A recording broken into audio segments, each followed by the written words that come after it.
2 Kings, chapter 1. After Ahab's death, Moab rebelled against Israel. Now Ahaziah had fallen through the lattice of his upper room in Samaria and injured himself. So he sent messengers, saying to them, "Go and consult Baal-zebub, the god of Ekron, to see if I will recover from this injury." But the angel of the Lord said to Elijah the Tishbite, "Go up and meet the messengers of the king of Samaria and ask them, is it because there is no God in Israel that you are going off to consult Baal-zebub, the god of Ekron? Therefore this is what the Lord says, you will not leave the bed you are lying on, you will certainly die." So Elijah went. When the messengers returned to the king, he asked them, "Why have you come back?" "A man came to meet us," they replied. "and he said to us, 'Go back to the king who sent you and tell him, this is what the Lord says. Is it because there is no God in Israel that you are sending men to consult Baal-zebub, the god of Ekron? Therefore you will not leave the bed you are lying on. You will certainly die.'" The king asked them, "What kind of man was it who came to meet you and told you this?" They replied. "He was a man with a garment of hair and with a leather belt around his waist." The king said, "That was Elijah the Tishbite." Then he sent to Elijah a captain with his company of 50 men. The captain went up to Elijah, who was sitting on the top of a hill, and said to him, "Man of God, the king says, come down." Elijah answered the captain, "If I am a man of God, may fire come down from heaven and consume you and your 50 men." Then fire fell from heaven and consumed the captain and his men. At this the king sent to Elijah another captain with his 50 men. The captain said to him, "Man of God, this is what the king says. Come down at once." "If I am a man of God," Elijah replied, "may fire come down from heaven and consume you and your 50 men." Then the fire of God fell from heaven and consumed him and his 50 men. So the king sent a third captain with his 50 men. This third captain went up and fell on his knees before Elijah. "Man of God," he begged, "please have respect for my life and the lives of these 50 men, your servants. See, fire has fallen from heaven and consumed the first 2 captains and all their men. But now, have respect for my life." The angel of the Lord said to Elijah, "Go down with him. Do not be afraid of him." So Elijah got up and went down with him to the king. He told the king, "This is what the Lord says. Is it because there is no God in Israel for you to consult that you have sent messengers to consult Baal-zebub, the god of Ekron? Because you have done this, you will never leave the bed you are lying on. You will certainly die."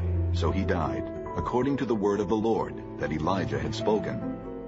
Because Ahaziah had no son, Joram succeeded him as king in the 2nd year of Jehoram, son of Jehoshaphat, king of Judah. As for all the other events of Ahaziah's reign, and what he did, are they not written in the book of the annals of the kings of Israel? Chapter 2. When the Lord was about to take Elijah up to heaven in a whirlwind, Elijah and Elisha were on their way from Gilgal. Elijah said to Elisha, "Stay here.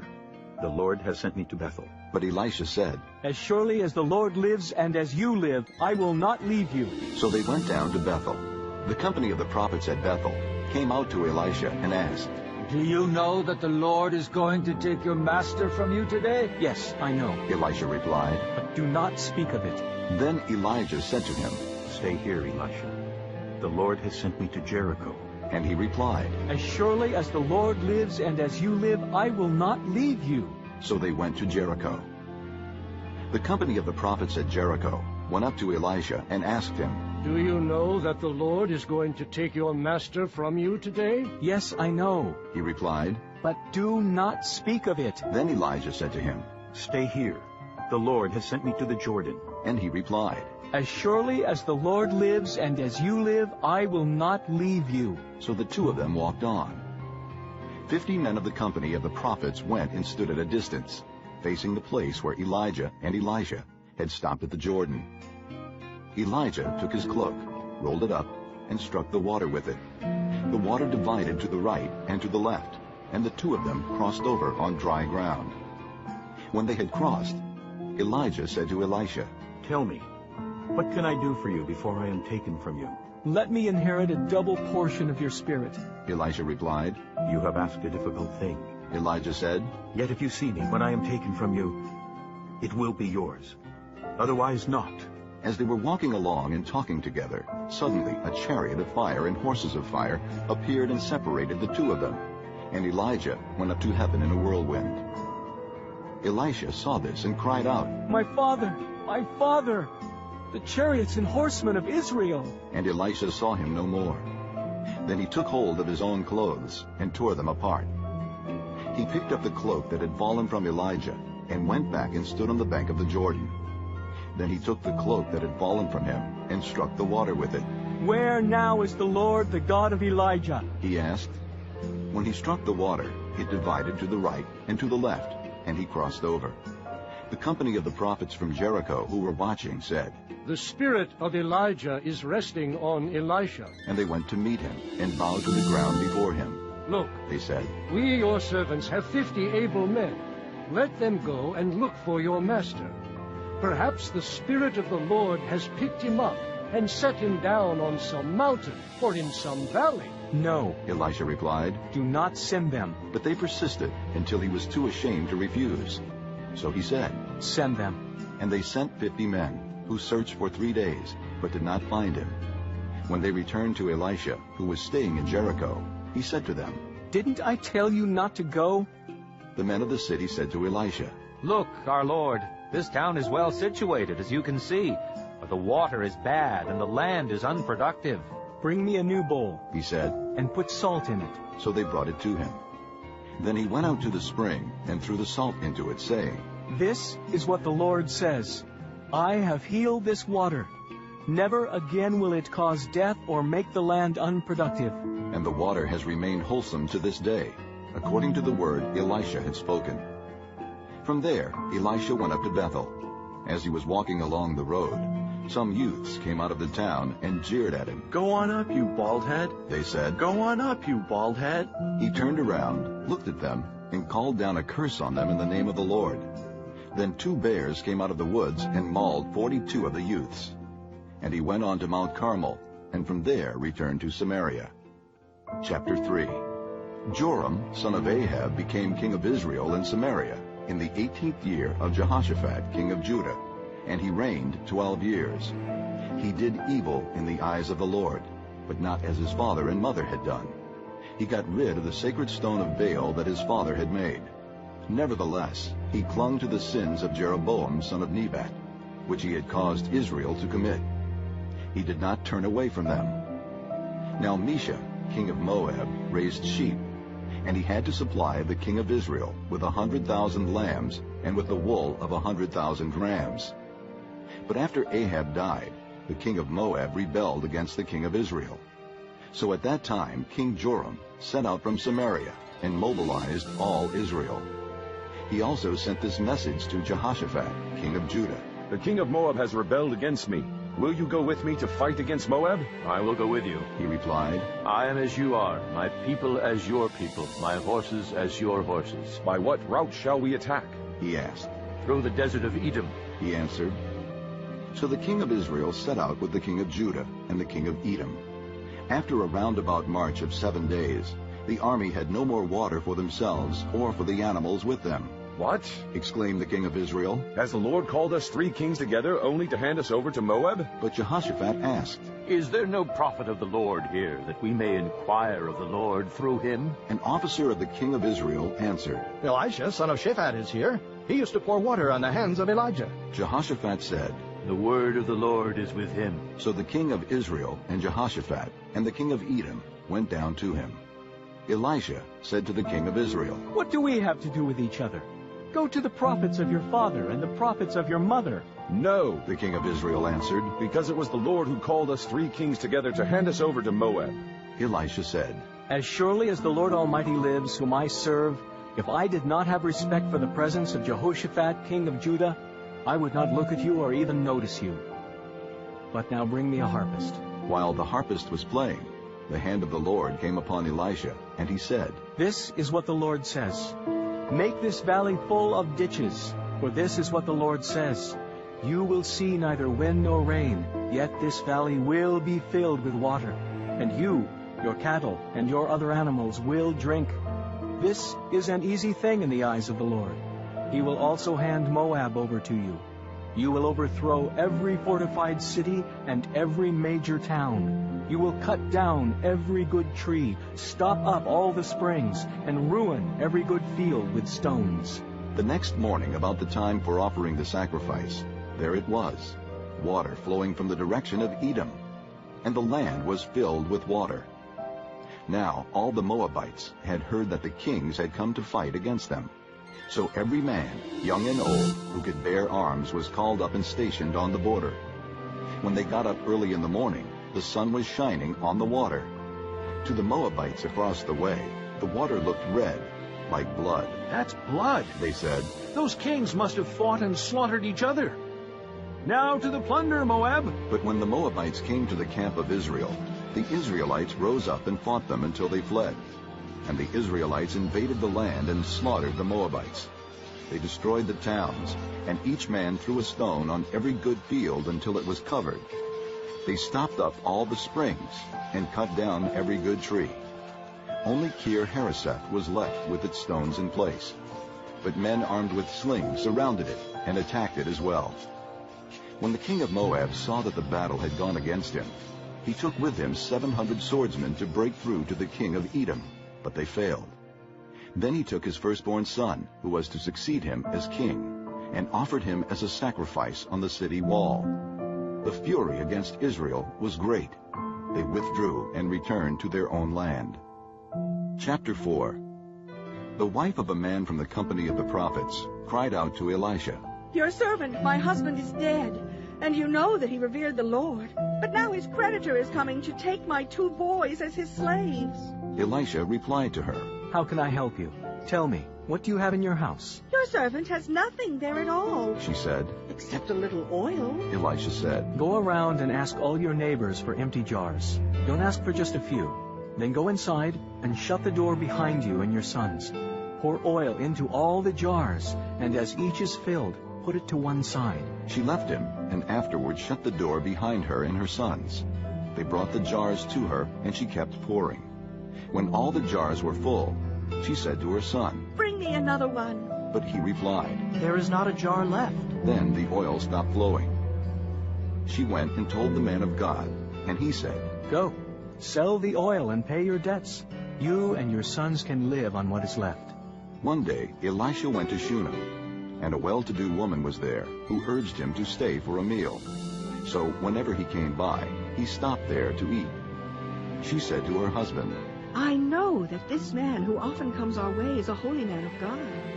Let's make a small room on the roof and put in it a bed and a table, a chair, and a lamp for him.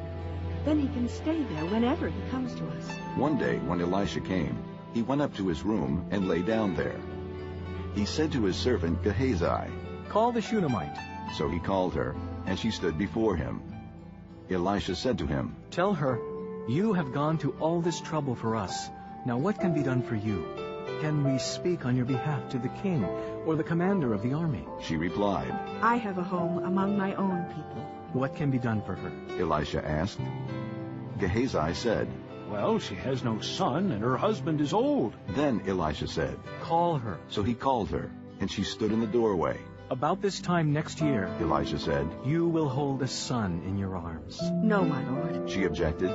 Don't mislead your servant, O man of God." But the woman became pregnant, and the next year, about that same time, she gave birth to a son, just as Elisha had told her. The child grew, and one day he went out to his father, who was with the reapers. "My head! My head!" He said to his father. His father told the servant. Carry him to his mother. After the servant had lifted him up and carried him to his mother, the boy sat on her lap until noon, and then he died. She went up and laid him on the bed of the man of God, then shut the door and went out. She called her husband and said, "Please, send me one of the servants and a donkey, so I can go to the man of God quickly and return." Why go to him today? He asked. It's not the new moon or the Sabbath. "It's all right." She said. She saddled the donkey and said to her servant, "Lead on. Don't slow down for me unless I tell you." So she set out and came to the man of God at Mount Carmel. When he saw her in the distance, the man of God said to his servant Gehazi, Look, there's the Shunammite. Run to meet her and ask her, "Are you all right? Is your husband all right? Is your child all right?" Everything is all right, she said. When she reached the man of God at the mountain, she took hold of his feet. Gehazi came over to push her away, but the man of God said, "Leave her alone. She is in bitter distress, but the Lord has hidden it from me and has not told me why." "Did I ask you for a son, my lord?" she said. "Didn't I tell you, don't raise my hopes?" Elisha said to Gehazi, "Tuck your cloak into your belt. Take my staff in your hand and run. If you meet anyone, do not greet him, and if anyone greets you, do not answer. Lay my staff on the boy's face." But the child's mother said, "As surely as the Lord lives, and as you live, I will not leave you." So he got up and followed her. Gehazi went on ahead and laid the staff on the boy's face, but there was no sound or response. So Gehazi went back to meet Elisha and told him, "The boy has not awakened." When Elisha reached the house, there was the boy lying dead on his couch. He went in, shut the door on the two of them, and prayed to the Lord. Then he got on the bed and lay upon the boy, mouth to mouth, eyes to eyes, hands to hands. As he stretched himself out upon him, the boy's body grew warm. Elisha turned away and walked back and forth in the room, and then got on the bed and stretched out upon him once more. The boy sneezed 7 times and opened his eyes. Elisha summoned Gehazi and said, "Call the Shunammite." And he did. When she came, he said, "Take your son." She came in, fell at his feet, and bowed to the ground. Then she took her son and went out. Elisha returned to Gilgal, and there was a famine in that region. While the company of the prophets was meeting with him, he said to his servant, "Put on the large pot and cook some stew for these men." One of them went out into the fields to gather herbs and found a wild vine. He gathered some of its gourds and filled the fold of his cloak. When he returned, he cut them up into the pot of stew, though no one knew what they were. The stew was poured out for the men, but as they began to eat it, they cried out, "O man of God, there is death in the pot!" And they could not eat it. Elijah said, "Get some flour." He put it into the pot and said, "Serve it to the people to eat." And there was nothing harmful in the pot. A man came from Baal Shalisha, bringing the man of God 20 loaves of barley bread baked from the first ripe grain, along with some heads of new grain. "Give it to the people to eat," Elisha said. "How can I set this before 100 men?" his servant asked. But Elisha answered, "Give it to the people to eat, for this is what the Lord says, they will eat and have some left over." Then he set it before them, and they ate and had some left over, according to the word of the Lord.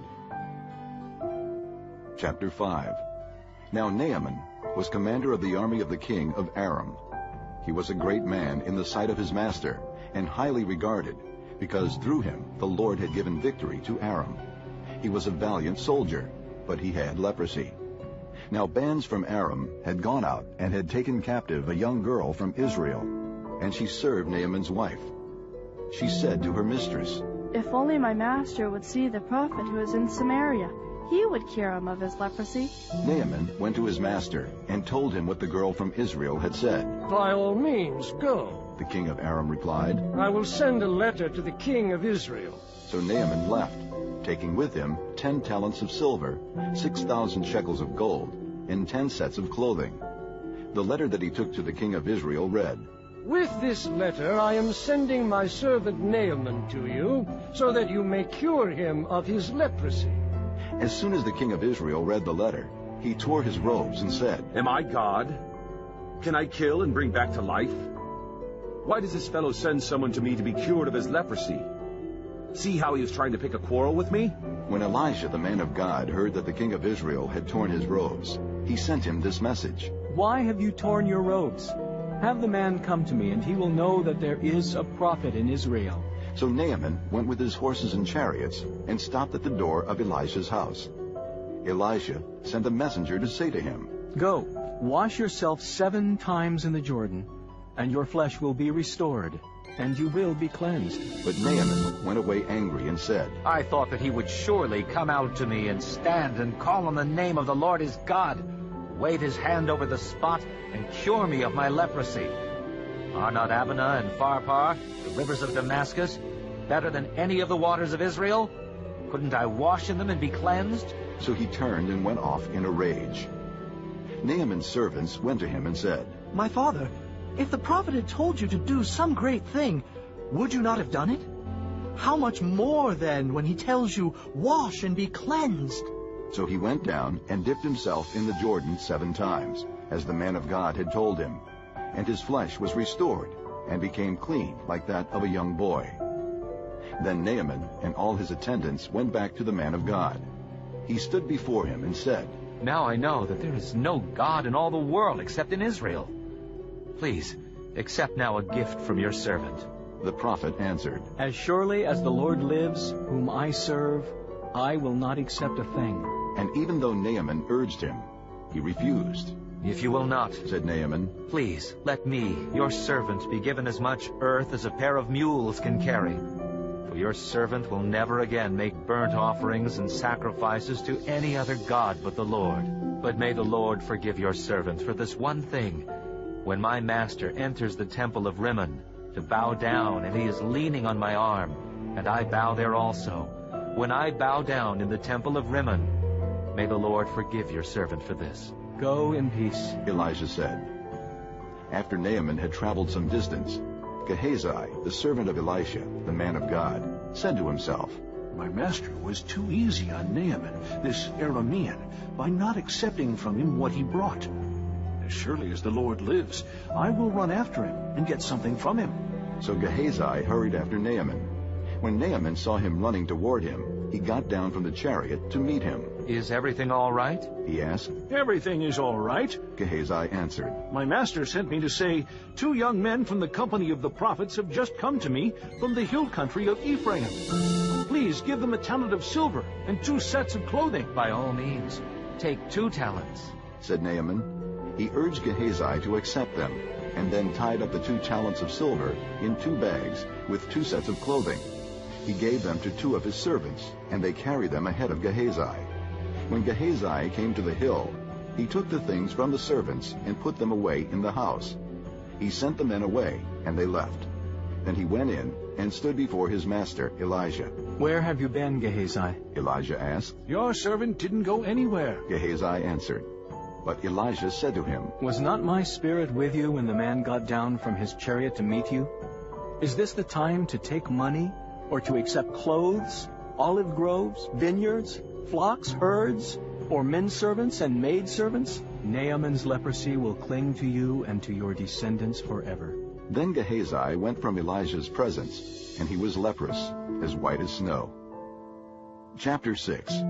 The company of the prophets said to Elijah, Look, the place where we meet with you is too small for us.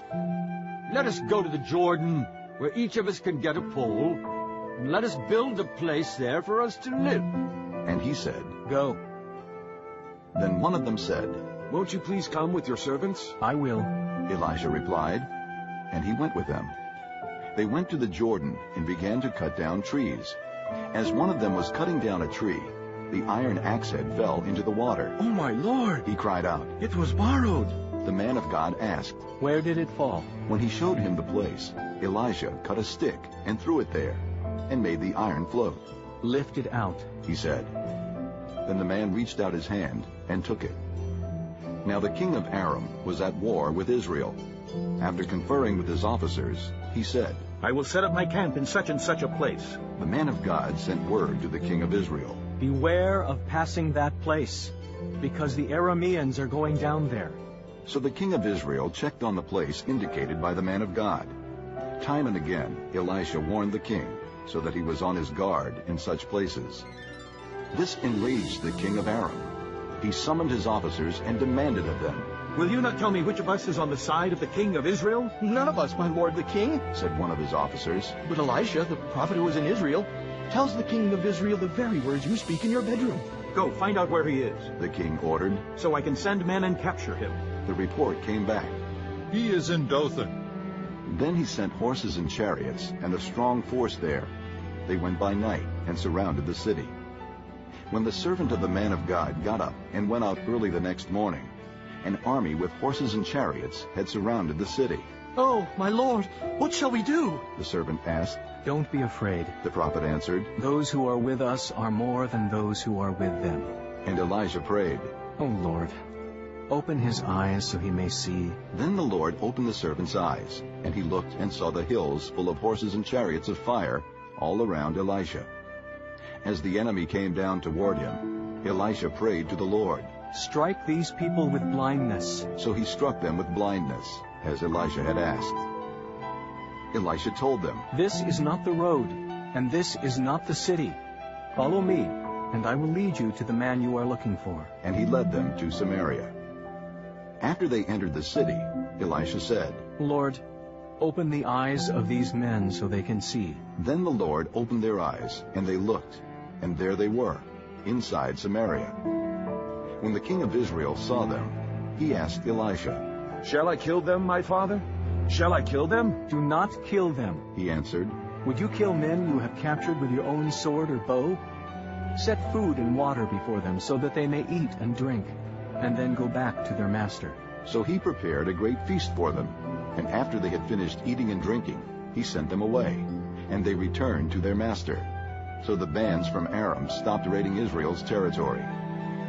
Sometime later, Ben-Hadad, king of Aram, mobilized his entire army and marched up and laid siege to Samaria. There was a great famine in the city. The siege lasted so long that a donkey's head sold for 80 shekels of silver, and a quarter of a cab of seed pods for 5 shekels. As the king of Israel was passing by on the wall, a woman cried to him, Help me, my lord the king. The king replied, If the Lord does not help you, where can I get help from you? From the threshing floor? From the winepress? Then he asked her, What's the matter? She answered, This woman said to me, Give up your son so we may eat him today, and tomorrow we'll eat my son. So we cooked my son and ate him. The next day I said to her, Give up your son so we may eat him. But she had hidden him. When the king heard the woman's words, he tore his robes. As he went along the wall, the people looked, and there, underneath, he had sackcloth on his body. He said, May God deal with me, be it ever so severely, if the head of Elisha, son of Shaphat, remains on his shoulders today. Now Elisha was sitting in his house, and the elders were sitting with him. The king sent a messenger ahead, but before he arrived, Elisha said to the elders, Don't you see how this murderer is sending someone to cut off my head? Look, when the messenger comes, shut the door and hold it shut against him. Is not the sound of his master's footsteps behind him? While he was still talking to them, the messenger came down to him, and the king said, This disaster is from the Lord. Why should I wait for the Lord any longer? Chapter 7. Elisha said, Hear the word of the Lord. This is what the Lord says. About this time tomorrow, a seah of flour will sell for a shekel, and 2 seahs of barley for a shekel, at the gate of Samaria. The officer on whose arm the king was leaning said to the man of God, Look, even if the Lord should open the floodgates of the heavens, could this happen? You will see it with your own eyes, answered Elijah, but you will not eat any of it. Now there were 4 men with leprosy at the entrance of the city gate. They said to each other, Why stay here until we die?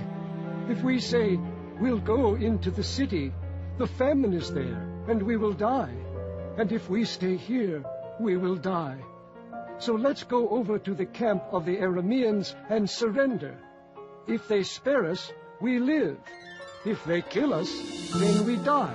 At dusk they got up and went to the camp of the Arameans.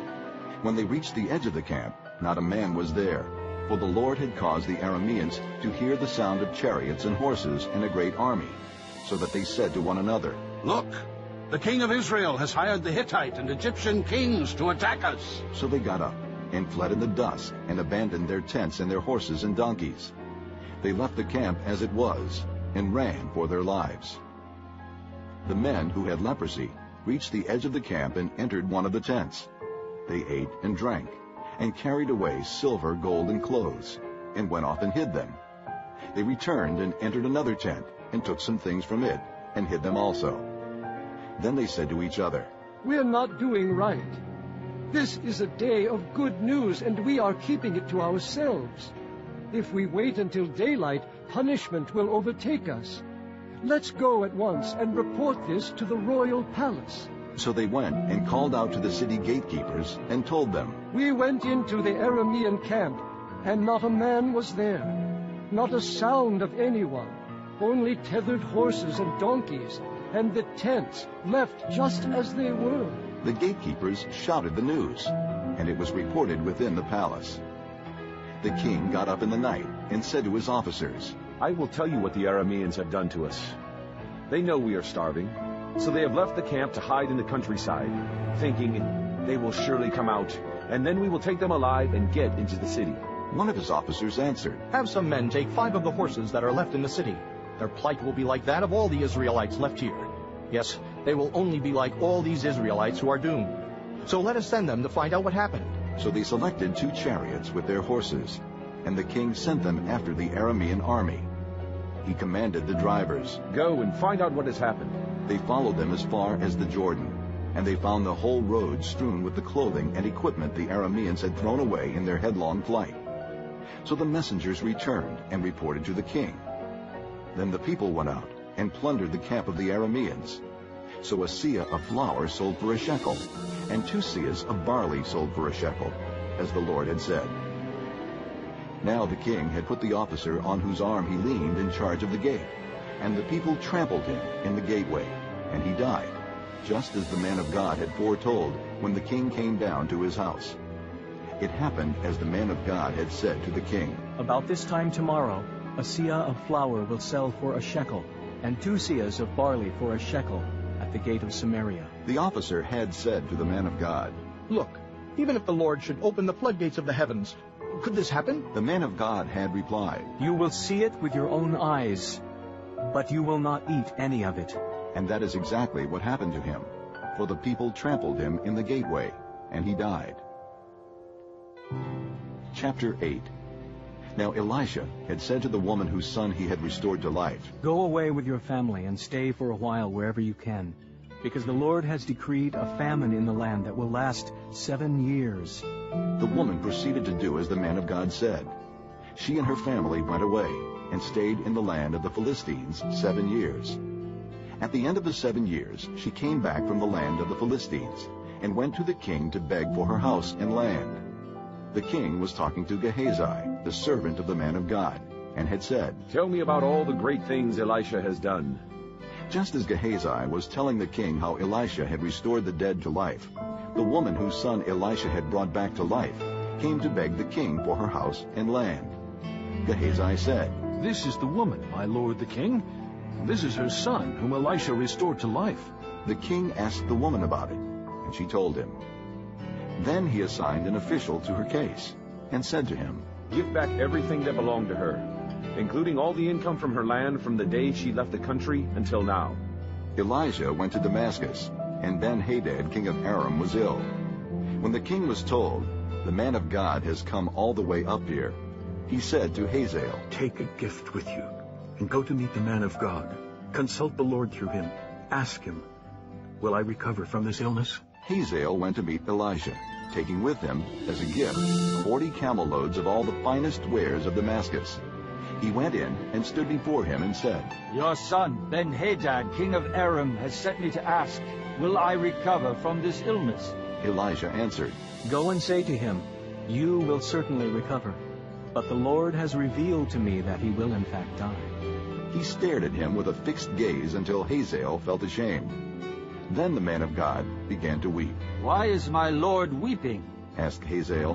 Because I know the harm you will do to the Israelites. He answered, You will set fire to their fortified places, kill their young men with the sword, dash their little children to the ground, and rip open their pregnant women. Hazael said, How could your servant, a mere dog, accomplish such a feat? The Lord has shown me that you will become king of Aram, answered Elijah.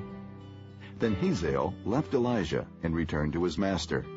When Ben-Hadad asked, What did Elisha say to you? Hazael replied, He told me that you would certainly recover. But the next day he took a thick cloth, soaked it in water, and spread it over the king's face, so that he died. Then Hazael succeeded him as king. In the 5th year of Joram, son of Ahab, king of Israel, when Jehoshaphat was king of Judah, Jehoram, son of Jehoshaphat, began his reign as king of Judah. He was 32 years old when he became king, and he reigned in Jerusalem 8 years. He walked in the ways of the kings of Israel, as the house of Ahab had done, for he married a daughter of Ahab. He did evil in the eyes of the Lord. Nevertheless, for the sake of his servant David, the Lord was not willing to destroy Judah. He had promised to maintain a lamp for David and his descendants forever. In the time of Jehoram, Edom rebelled against Judah and set up its own king. So Jehoram went to Zair with all his chariots. The Edomites surrounded him and his chariot commanders, but he rose up and broke through by night. His army, however, fled back home. To this day, Edom has been in rebellion against Judah. Libnah revolted at the same time. As for the other events of Jehoram's reign and all he did, are they not written in the book of the annals of the kings of Judah? Jehoram rested with his fathers and was buried with them in the city of David. And Ahaziah, his son, succeeded him as king. In the 12th year of Joram, son of Ahab, king of Israel, Ahaziah, son of Jehoram, king of Judah, began to reign. Ahaziah was 22 years old when he became king, and he reigned in Jerusalem 1 year. His mother's name was Athaliah, a granddaughter of Omri, king of Israel. He walked in the ways of the house of Ahab, and did evil in the eyes of the Lord, as the house of Ahab had done, for he was related by marriage to Ahab's family. Ahaziah went with Joram, son of Ahab, to war against Hazael, king of Aram, at Ramoth-Gilead. The Arameans wounded Joram, so King Joram returned to Jezreel to recover from the wounds the Arameans had inflicted on him at Ramoth in his battle with Hazael, king of Aram. Then Ahaziah, son of Jehoram, king of Judah, went down to Jezreel to see Joram, son of Ahab, because he had been wounded. Chapter 9. The prophet Elijah summoned a man from the company of the prophets and said to him, "Tuck your cloak into your belt. Take this flask of oil with you and go to Ramoth-Gilead. When you get there, look for Jehu, son of Jehoshaphat, the son of Nimshi. Go to him, get him away from his companions, and take him into an inner room. Then take the flask and pour the oil on his head and declare, 'This is what the Lord says. I anoint you king over Israel.' Then open the door and run. Don't delay." So the young man, the prophet, went to Ramoth-Gilead. When he arrived, he found the army officers sitting together. "I have a message for you, Commander," he said. "For which of us?" asked Jehu. "For you, Commander," he replied. Jehu got up and went into the house. Then the prophet poured the oil on Jehu's head and declared, "This is what the Lord, the God of Israel, says. I anoint you king over the Lord's people Israel. You are to destroy the house of Ahab, your master, and I will avenge the blood of my servants, the prophets, and the blood of all the Lord's servants shed by Jezebel. The whole house of Ahab will perish.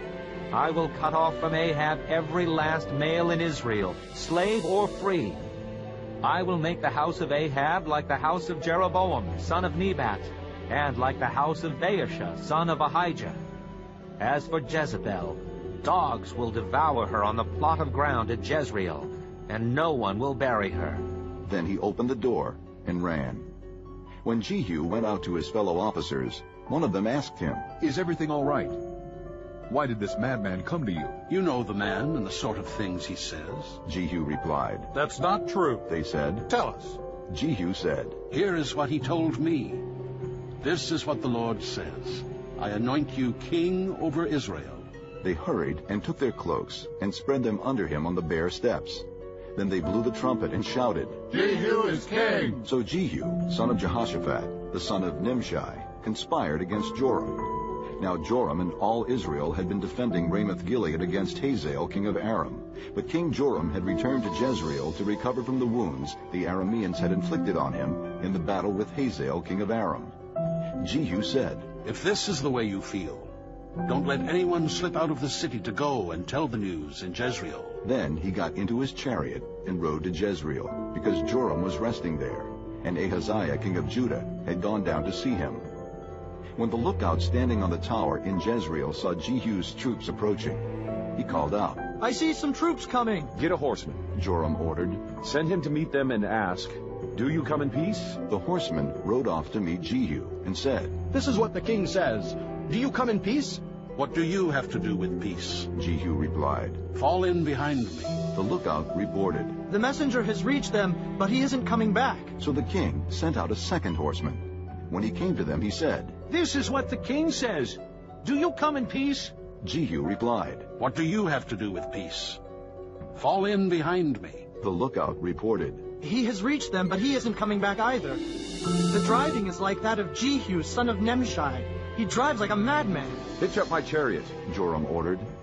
And when it was hitched up, Joram, king of Israel, and Ahaziah, king of Judah, rode out, each in his own chariot, to meet Jehu. They met him at the plot of ground that had belonged to Naboth the Jezreelite. When Joram saw Jehu, he asked, Have you come in peace, Jehu? How can there be peace? Jehu replied, As long as all the idolatry and witchcraft of your mother Jezebel abound. Joram turned about and fled, calling out to Ahaziah, Treachery, Ahaziah. Then Jehu drew his bow and shot Joram between the shoulders. The arrow pierced his heart, and he slumped down in his chariot. Jehu said to Bidkar, his chariot officer, Pick him up and throw him on the field that belonged to Naboth the Jezreelite. Remember how you and I were riding together in chariots behind Ahab his father, when the Lord made this prophecy about him. Yesterday I saw the blood of Naboth and the blood of his sons, declares the Lord, and I will surely make you pay for it on this plot of ground, declares the Lord. Now then, pick him up and throw him on that plot, in accordance with the word of the Lord. When Ahaziah, king of Judah, saw what had happened, he fled up the road to Beth-Hagan. Jehu chased him, shouting, Kill him too! They wounded him in his chariot on the way up to Gur, near Ibleam, but he escaped to Megiddo and died there. His servants took him by chariot to Jerusalem and buried him with his fathers in his tomb in the city of David. In the 11th year of Joram son of Ahab, Ahaziah had become king of Judah. Then Jehu went to Jezreel. When Jezebel heard about it, she painted her eyes, arranged her hair, and looked out of a window. As Jehu entered the gate, she asked, Have you come in peace, Zimri, you murderer of your master? He looked up at the window and called out, Who is on my side? Who? 2 or 3 eunuchs looked down at him. Throw her down, Jehu said. So they threw her down, and some of her blood spattered the wall and the horses as they trampled her underfoot. Jehu went in and ate and drank. Take care of that cursed woman, he said, and bury her, for she was a king's daughter. But when they went out to bury her, they found nothing except her skull, her feet, and her hands. They went back and told Jehu, who said, This is the word of the Lord that he spoke through his servant Elijah the Tishbite. On the plot of ground at Jezreel, dogs will devour Jezebel's flesh. Jezebel's body will be like refuse on the ground in the plot at Jezreel, so that no one will be able to say, This is Jezebel. Chapter 10. Now there were in Samaria 70 sons of the house of Ahab. So Jehu wrote letters and sent them to Samaria, to the officials of Jezreel, to the elders, and to the guardians of Ahab's children. He said, As soon as this letter reaches you, since your master's sons are with you, and you have chariots and horses, a fortified city, and weapons, choose the best and most worthy of your master's sons, and set him on his father's throne. Then fight for your master's house. But they were terrified and said, If 2 kings could not resist him, how can we? So the palace administrator, the city governor, the elders, and the guardians sent this message to Jehu. We are your servants, and we will do anything you say. We will not appoint anyone as king. You do whatever you think best. Then Jehu wrote them a second letter, saying, If you are on my side and will obey me, take the heads of your master's sons, and come to me in Jezreel by this time tomorrow. Now the royal princes, 70 of them, were with the leading men of the city, who were rearing them. When the letter arrived, these men took the princes and slaughtered all 70 of them. They put their heads in baskets and sent them to Jehu in Jezreel. When the messenger arrived, he told Jehu, They have brought the heads of the princes. Then Jehu ordered, Put them in 2 piles at the entrance of the city gate until morning." The next morning Jehu went out. He stood before all the people and said, "You are innocent. It was I who conspired against my master and killed him. But who killed all these? Know then that not a word the Lord has spoken against the house of Ahab will fail. The Lord has done what he promised through his servant Elijah." So Jehu killed everyone in Jezreel who remained of the house of Ahab, as well as all his chief men, his close friends, and his priests, leaving him no survivor. Jehu then set out and went toward Samaria. At Beth-Eked of the shepherds, he met some relatives of Ahaziah, king of Judah, and asked, "Who are you?" They said, "We are relatives of Ahaziah, and we have come down to greet the families of the king and of the queen mother." "Take them alive," he ordered. So they took them alive and slaughtered them by the well of Beth-Eked, 42 men. He left no survivor. After he left there, he came upon Jehonadab, son of Rechab, who was on his way to meet him. Jehu greeted him and said, "Are you in accord with me, as I am with you?" "I am," Jehonadab answered. "If so," said Jehu, "give me your hand." So he did, and Jehu helped him up into the chariot. Jehu said, "Come with me, and see my zeal for the Lord." Then he had him ride along in his chariot. When Jehu came to Samaria, he killed all who were left there of Ahab's family. He destroyed them, according to the word of the Lord spoken to Elijah. Then Jehu brought all the people together and said to them, "Ahab served Baal a little. Jehu will serve him much. Now summon all the prophets of Baal, all his ministers and all his priests. See that no one is missing, because I am going to hold a great sacrifice for Baal. Anyone who fails to come will no longer live." But Jehu was acting deceptively in order to destroy the ministers of Baal. Jehu said, "Call an assembly in honor of Baal." So they proclaimed it. Then he sent word throughout Israel, and all the ministers of Baal came. Not one stayed away. They crowded into the temple of Baal until it was full from one end to the other. And Jehu said to the keeper of the wardrobe, "Bring robes for all the ministers of Baal." So he brought out robes for them. Then Jehu and Jehonadab, son of Rechab, went into the temple of Baal. Jehu said to the ministers of Baal, "Look around and see that no servants of the Lord are here with you, only ministers of Baal." So they went in to make sacrifices and burnt offerings. Now Jehu had posted 80 men outside with this warning: "If one of you lets any of the men I am placing in your hands escape, it will be your life for his life." As soon as Jehu had finished making the burnt offering, he ordered the guards and officers, "Go in and kill them. Let no one escape." So they cut them down with the sword. The guards and officers threw the bodies out and then entered the inner shrine of the temple of Baal. They brought the sacred stone out of the temple of Baal and burned it. They demolished the sacred stone of Baal and tore down the temple of Baal, and people have used it for a latrine to this day. So Jehu destroyed Baal worship in Israel. However, he did not turn away from the sins of Jeroboam son of Nebat, which he had caused Israel to commit, the worship of the golden calves at Bethel and Dan. The Lord said to Jehu, "Because you have done well in accomplishing what is right in my eyes, and have done to the house of Ahab all I had in mind to do, your descendants will sit on the throne of Israel to the 4th generation." Yet Jehu was not careful to keep the law of the Lord, the God of Israel, with all his heart. He did not turn away from the sins of Jeroboam, which he had caused Israel to commit. In those days, the Lord began to reduce the size of Israel. Hazael overpowered the Israelites throughout their territory east of the Jordan in all the land of Gilead, the region of Gad, Reuben, and Manasseh, from Aroer by the Arnon Gorge through Gilead to Bashan. As for the other events of Jehu's reign, all he did, and all his achievements, are they not written in the book of the annals of the kings of Israel? Jehu rested with his fathers and was buried in Samaria, and Jehoahaz, his son, succeeded him as king. The time that Jehu reigned over Israel in Samaria was 28 years. Chapter 11. When Athaliah, the mother of Ahaziah, saw that her son was dead, she proceeded to destroy the whole royal family. But Jehosheba, the daughter of King Jehoram and sister of Ahaziah, took Joash, son of Ahaziah, and stole him away from among the royal princes, who were about to be murdered. She put him and his nurse in a bedroom to hide him from Athaliah, so he was not killed. He remained hidden with his nurse at the temple of the Lord for 6 years, while Athaliah ruled the land.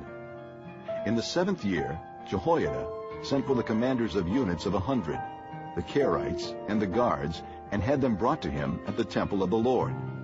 He made a covenant with them, and put them under oath at the temple of the Lord. Then he showed them the king's son. He commanded them, saying, "This is what you are to do.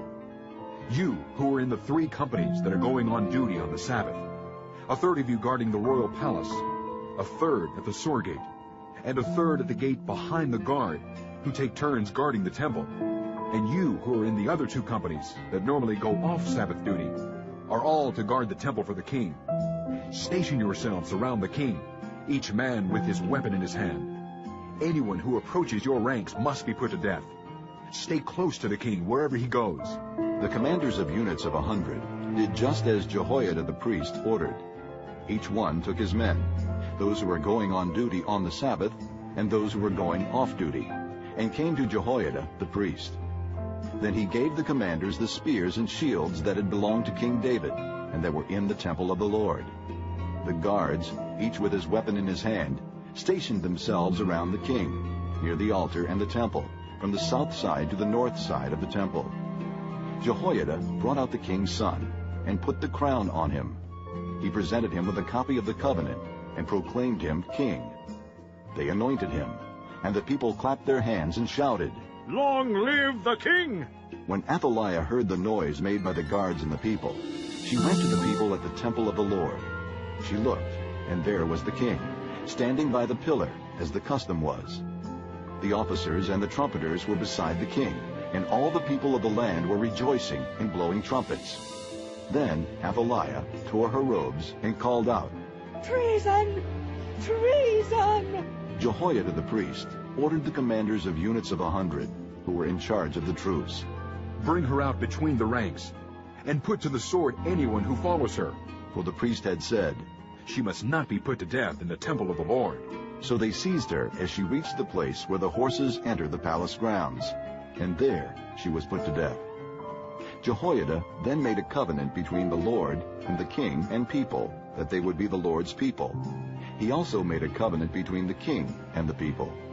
All the people of the land went to the temple of Baal and tore it down. They smashed the altars and idols to pieces, and killed Mattan, the priest of Baal, in front of the altars. Then Jehoiada, the priest, posted guards at the temple of the Lord. He took with him the commanders of hundreds, the Kerites, the guards, and all the people of the land, and together they brought the king down from the temple of the Lord, and went into the palace, entering by way of the gate of the guards. The king then took his place on the royal throne, and all the people of the land rejoiced.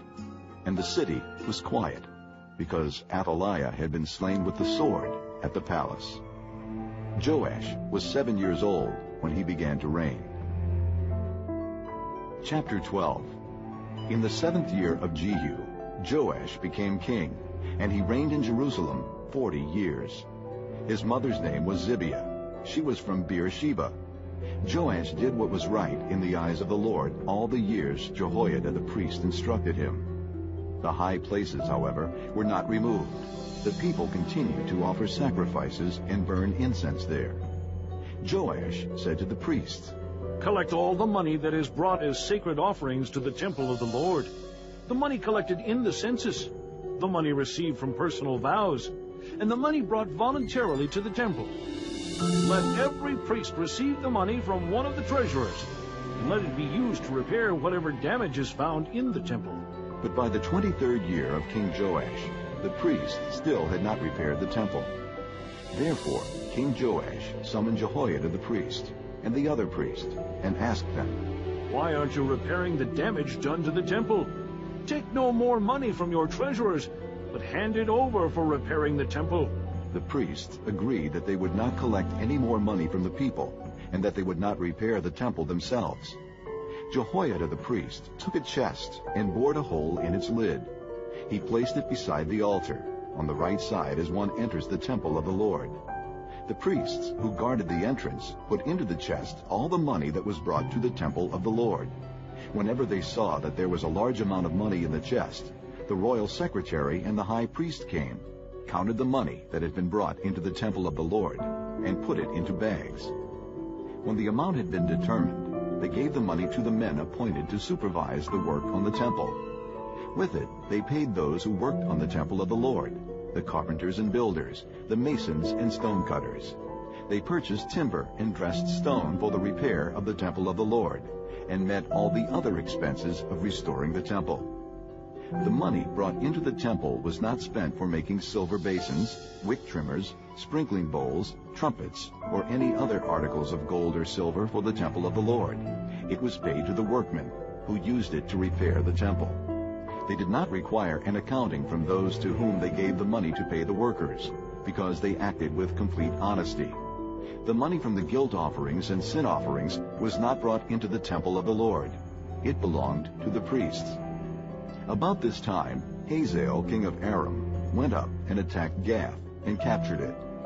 Then he turned to attack Jerusalem. But Joash, king of Judah, took all the sacred objects dedicated by his fathers, Jehoshaphat, Jehoram, and Ahaziah, the kings of Judah, and the gifts he himself had dedicated, and all the gold found in the treasuries of the temple of the Lord and of the royal palace, and he sent them to Hazael, king of Aram, who then withdrew from Jerusalem. As for the other events of the reign of Joash, and all he did, are they not written in the book of the annals of the kings of Judah? His officials conspired against him, and assassinated him at Beth Millo, on the road down to Silla. The officials who murdered him were Jozabad, son of Shimeath, and Jehozabad, son of Shomer. He died and was buried with his fathers in the city of David, and Amaziah his son succeeded him as king. Chapter 13. In the 23rd year of Joash, son of Ahaziah, king of Judah, Jehoahaz, son of Jehu, became king of Israel in Samaria, and he reigned 17 years. He did evil in the eyes of the Lord by following the sins of Jeroboam, son of Nebat, which he had caused Israel to commit, and he did not turn away from them. So the Lord's anger burned against Israel, and for a long time he kept them under the power of Hazael, king of Aram, and Ben-Hadad his son. Then Jehoahaz sought the Lord's favor, and the Lord listened to him, for he saw how severely the king of Aram was oppressing Israel. The Lord provided a deliverer for Israel, and they escaped from the power of Aram. So the Israelites lived in their own homes as they had before, but they did not turn away from the sins of the house of Jeroboam, which he had caused Israel to commit. They continued in them. Also the Asherah pole remained standing in Samaria. Nothing had been left of the army of Jehoahaz except 50 horsemen, 10 chariots, and 10,000 foot soldiers, for the king of Aram had destroyed the rest and made them like the dust at threshing time.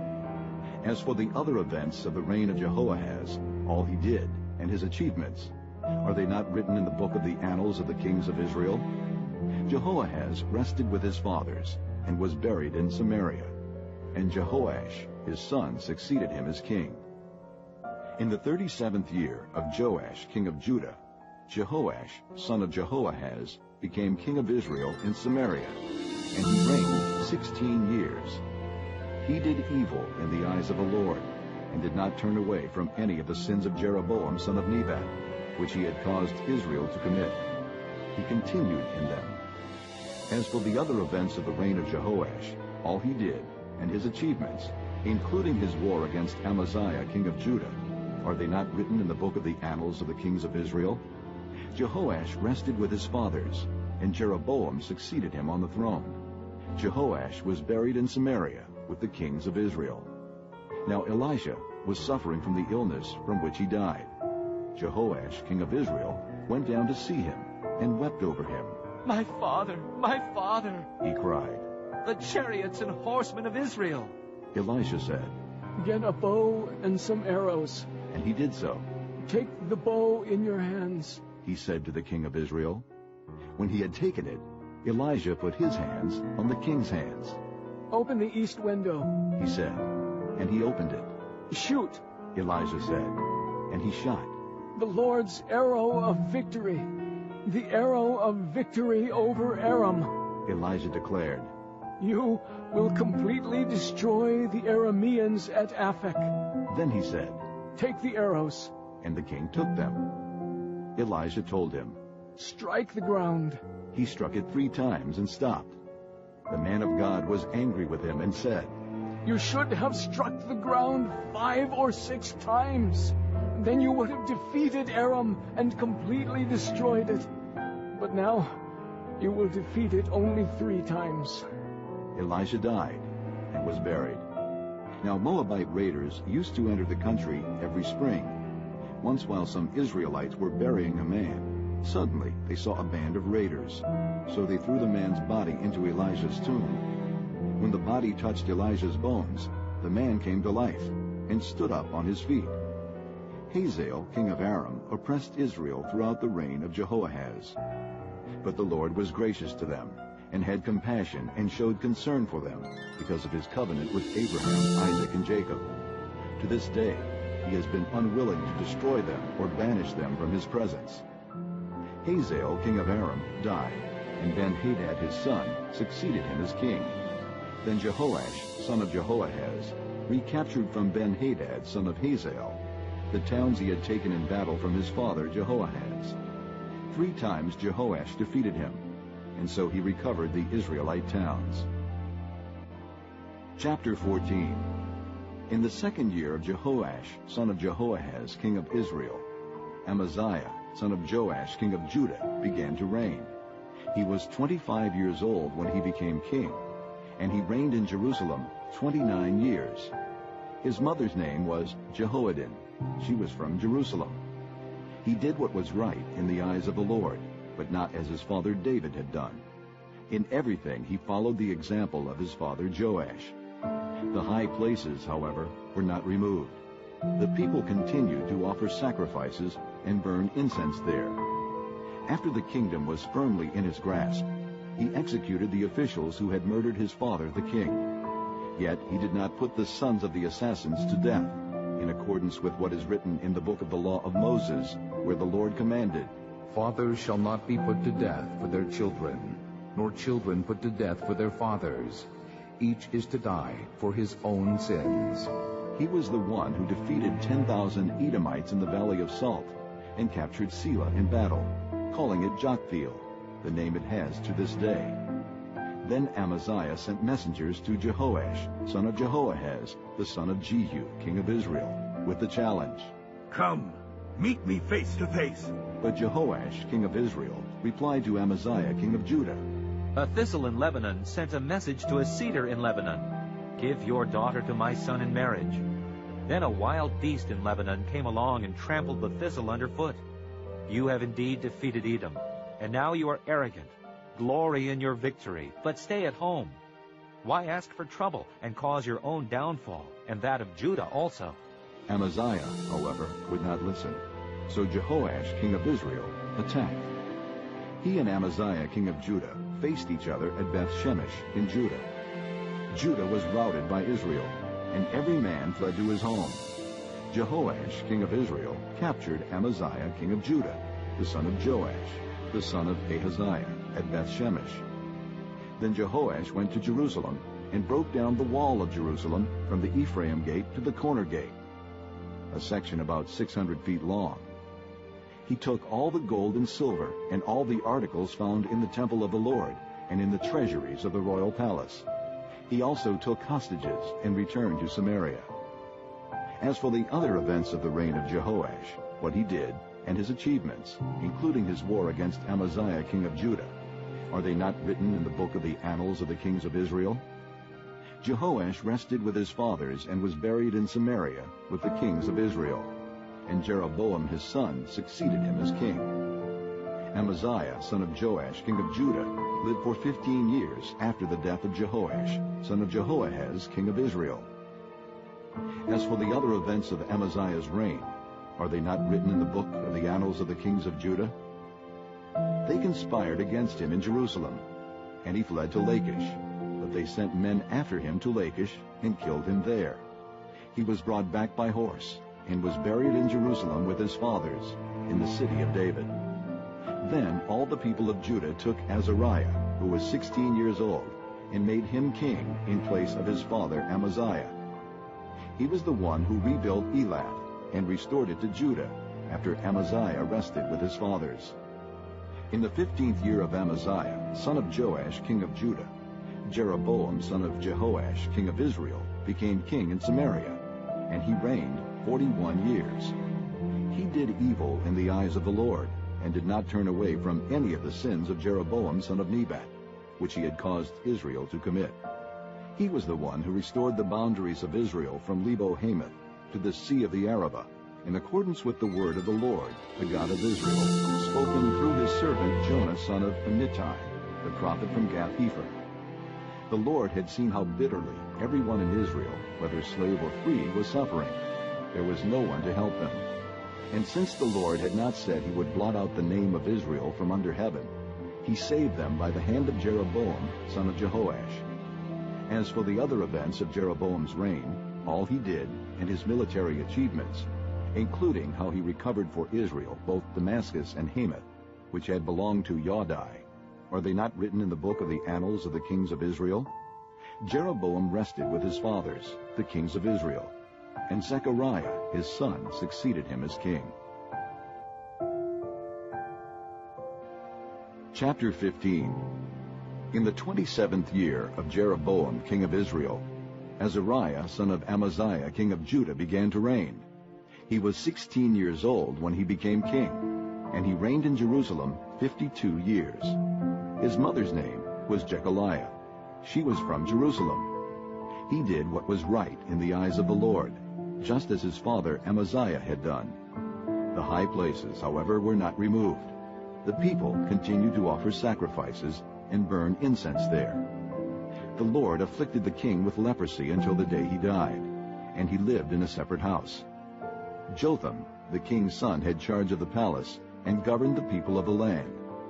As for the other events of Azariah's reign, and all he did, are they not written in the book of the annals of the kings of Judah?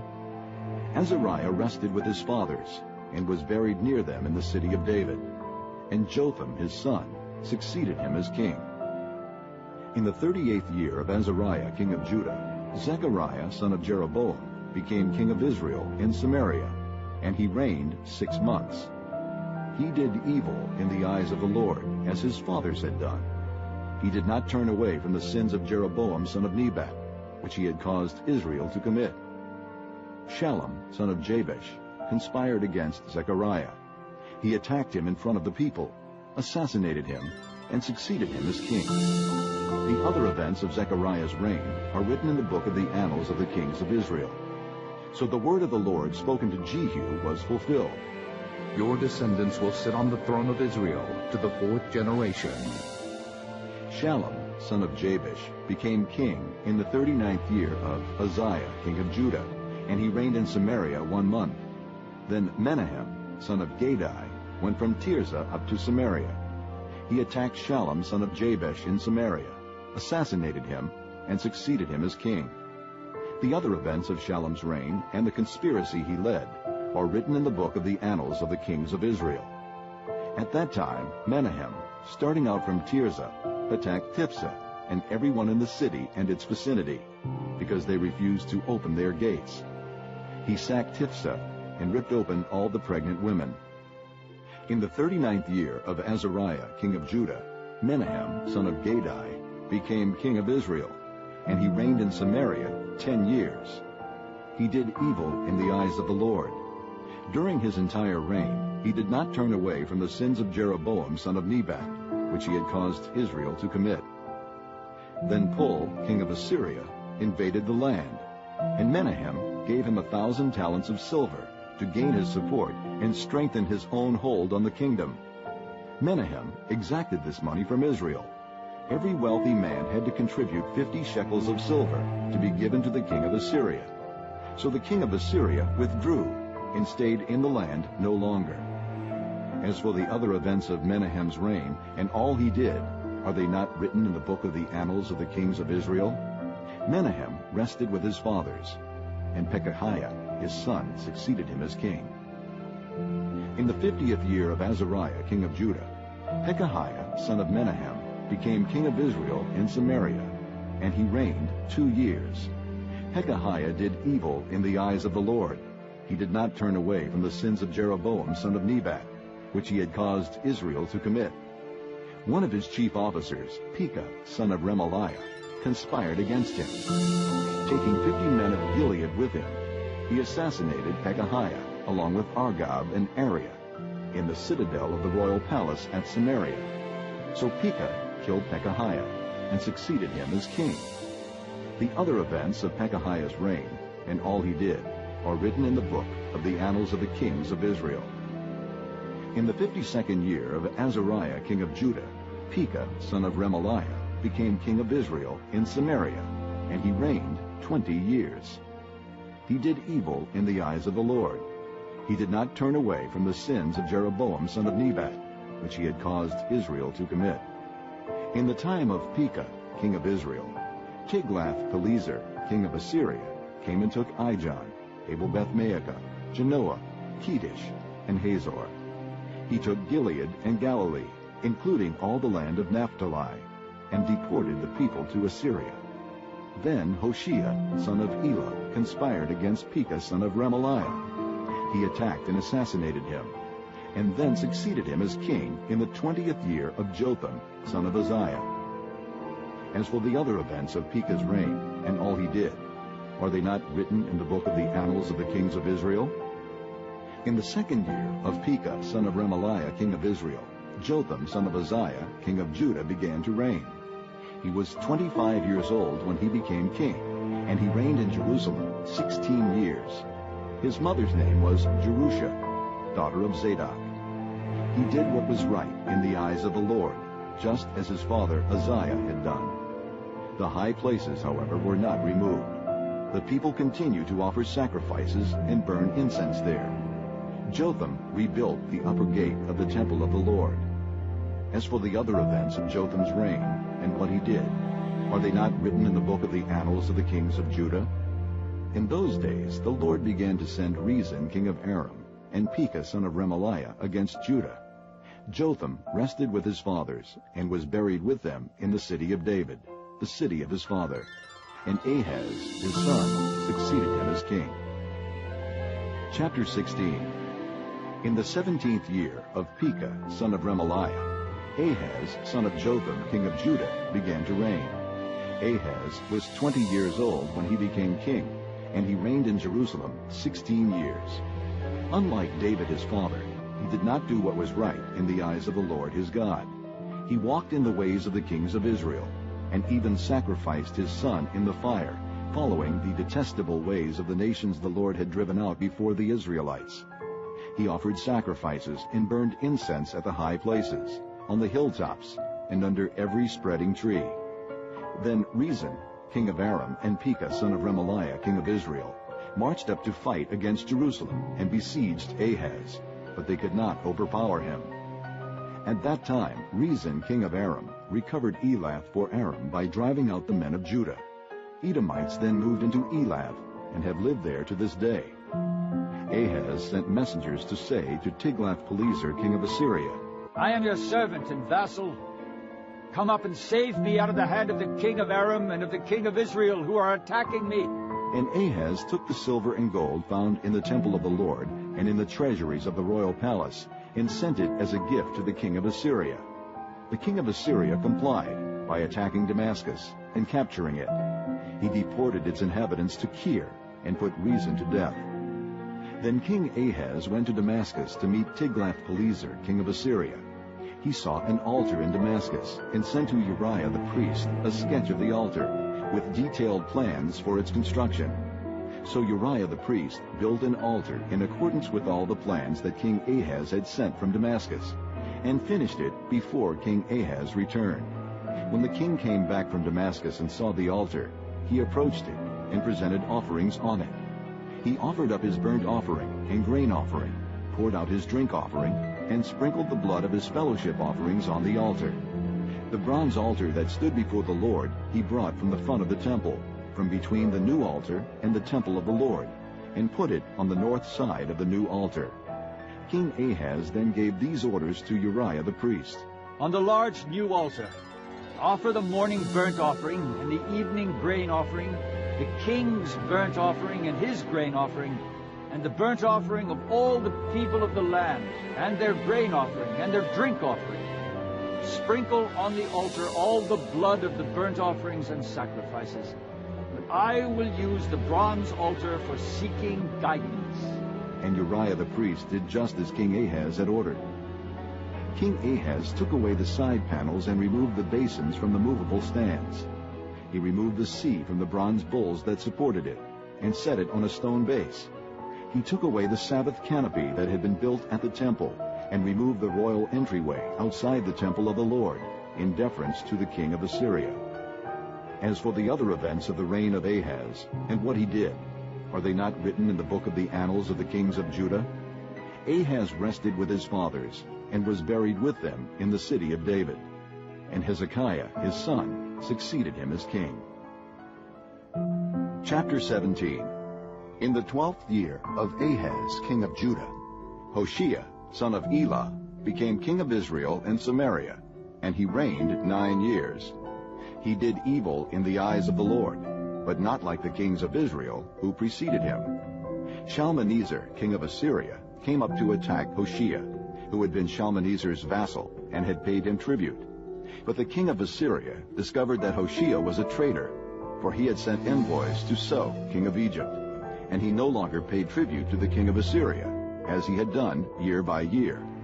Therefore Shalmaneser seized him and put him in prison. The king of Assyria invaded the entire land, marched against Samaria, and laid siege to it for 3 years. In the 9th year of Hoshea, the king of Assyria captured Samaria and deported the Israelites to Assyria. He settled them in Halah, in Gozan on the Habor River, and in the towns of the Medes.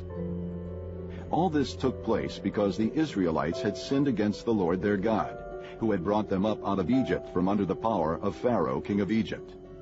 They worshipped other gods and followed the practices of the nations the Lord had driven out before them, as well as the practices that the kings of Israel had introduced. The Israelites secretly did things against the Lord their God that were not right. From watchtower to fortified city, they built themselves high places in all their towns. They set up sacred stones and Asherah poles on every high hill and under every spreading tree. At every high place they burned incense, as the nations whom the Lord had driven out before them had done. They did wicked things that provoked the Lord to anger. They worshipped idols, though the Lord had said, "You shall not do this." The Lord warned Israel and Judah through all his prophets and seers. Turn from your evil ways. Observe my commands and decrees in accordance with the entire law that I commanded your fathers to obey, and that I delivered to you through my servants the prophets. But they would not listen, and were as stiff-necked as their fathers, who did not trust in the Lord their God. They rejected his decrees and the covenant he had made with their fathers, and the warnings he had given them. They followed worthless idols and themselves became worthless. They imitated the nations around them, although the Lord had ordered them. Do not do as they do. And they did the things the Lord had forbidden them to do. They forsook all the commands of the Lord their God, and made for themselves 2 idols cast in the shape of calves, and an Asherah pole. They bowed down to all the starry hosts, and they worshipped Baal. They sacrificed their sons and daughters in the fire. They practiced divination and sorcery, and sold themselves to do evil in the eyes of the Lord, provoking him to anger. So the Lord was very angry with Israel, and removed them from his presence. Only the tribe of Judah was left, and even Judah did not keep the commands of the Lord their God. They followed the practices Israel had introduced. Therefore the Lord rejected all the people of Israel. He afflicted them and gave them into the hands of plunderers, until he thrust them from his presence. When he tore Israel away from the house of David, they made Jeroboam son of Nebat their king. Jeroboam enticed Israel away from following the Lord, and caused them to commit a great sin. The Israelites persisted in all the sins of Jeroboam, and did not turn away from them, until the Lord removed them from his presence, as he had warned through all his servants the prophets. So the people of Israel were taken from their homeland into exile in Assyria, and they are still there. The king of Assyria brought people from Babylon, Cutha, Ava, Hamath, and Sepharvaim, and settled them in the towns of Samaria to replace the Israelites. They took over Samaria and lived in its towns. When they first lived there, they did not worship the Lord, so he sent lions among them, and they killed some of the people. It was reported to the king of Assyria, "The people you deported and resettled in the towns of Samaria do not know what the God of that country requires. He has sent lions among them, which are killing them off, because the people do not know what he requires." Then the king of Assyria gave this order: "Have one of the priests you took captive from Samaria go back to live there, and teach the people what the God of the land requires." So one of the priests, who had been exiled from Samaria, came to live in Bethel, and taught them how to worship the Lord. Nevertheless, each national group made its own gods in the several towns where they settled, and set them up in the shrines the people of Samaria had made at the high places. The men from Babylon made Succoth-Benoth, the men from Cutha made Nergal, and the men from Hamath made Ashima. The Avites made Nibhaz and Tartak, and the Sepharvites burned their children in the fire as sacrifices to Adramelech and Anamelech, the gods of Sepharvaim. They worshipped the Lord, but they also appointed all sorts of their own people to officiate for them as priests in the shrines at the high places. They worshipped the Lord, but they also served their own gods in accordance with the customs of the nations from which they had been brought. To this day they persist in their former practices. They neither worship the Lord nor adhere to the decrees and ordinances, the laws and commands that the Lord gave the descendants of Jacob, whom he named Israel. When the Lord made a covenant with the Israelites, he commanded them, "Do not worship any other gods, or bow down to them, serve them, or sacrifice to them. But the Lord, who brought you up out of Egypt with mighty power and outstretched arm, is the one you must worship. To him you shall bow down, and to him offer sacrifices. You must always be careful to keep the decrees and ordinances, the laws and commands he wrote for you. Do not worship other gods. Do not forget the covenant I have made with you, and do not worship other gods. Rather, worship the Lord your God. It is he who will deliver you from the hand of all your enemies." They would not listen, however, but persisted in their former practices. Even while these people were worshiping the Lord, they were serving their idols. To this day, their children and grandchildren continue to do as their fathers did. Chapter 18. In the 3rd year of Hoshea, son of Elah, king of Israel, Hezekiah, son of Ahaz, king of Judah, began to reign. He was 25 years old when he became king, and he reigned in Jerusalem 29 years. His mother's name was Abijah, daughter of Zechariah. He did what was right in the eyes of the Lord, just as his father David had done. He removed the high places, smashed the sacred stones, and cut down the Asherah poles. He broke into pieces the bronze snake Moses had made, for up to that time the Israelites had been burning incense to it. It was called Nehushtan. Hezekiah trusted in the Lord, the God of Israel. There was no one like him among all the kings of Judah, either before him or after him. He held fast to the Lord and did not cease to follow him. He kept the commands the Lord had given Moses, and the Lord was with him. He was successful in whatever he undertook. He rebelled against the king of Assyria and did not serve him. From watchtower to fortified city, he defeated the Philistines as far as Gaza and its territory. In King Hezekiah's 4th year, which was the 7th year of Hoshea, son of Elah, king of Israel, Shalmaneser, king of Assyria, marched against Samaria and laid siege to it. At the end of 3 years, the Assyrians took it. So Samaria was captured in Hezekiah's 6th year, which was the 9th year of Hoshea, king of Israel. The king of Assyria deported Israel to Assyria and settled them in Halah, in Gozan, on the Habor River, and in towns of the Medes.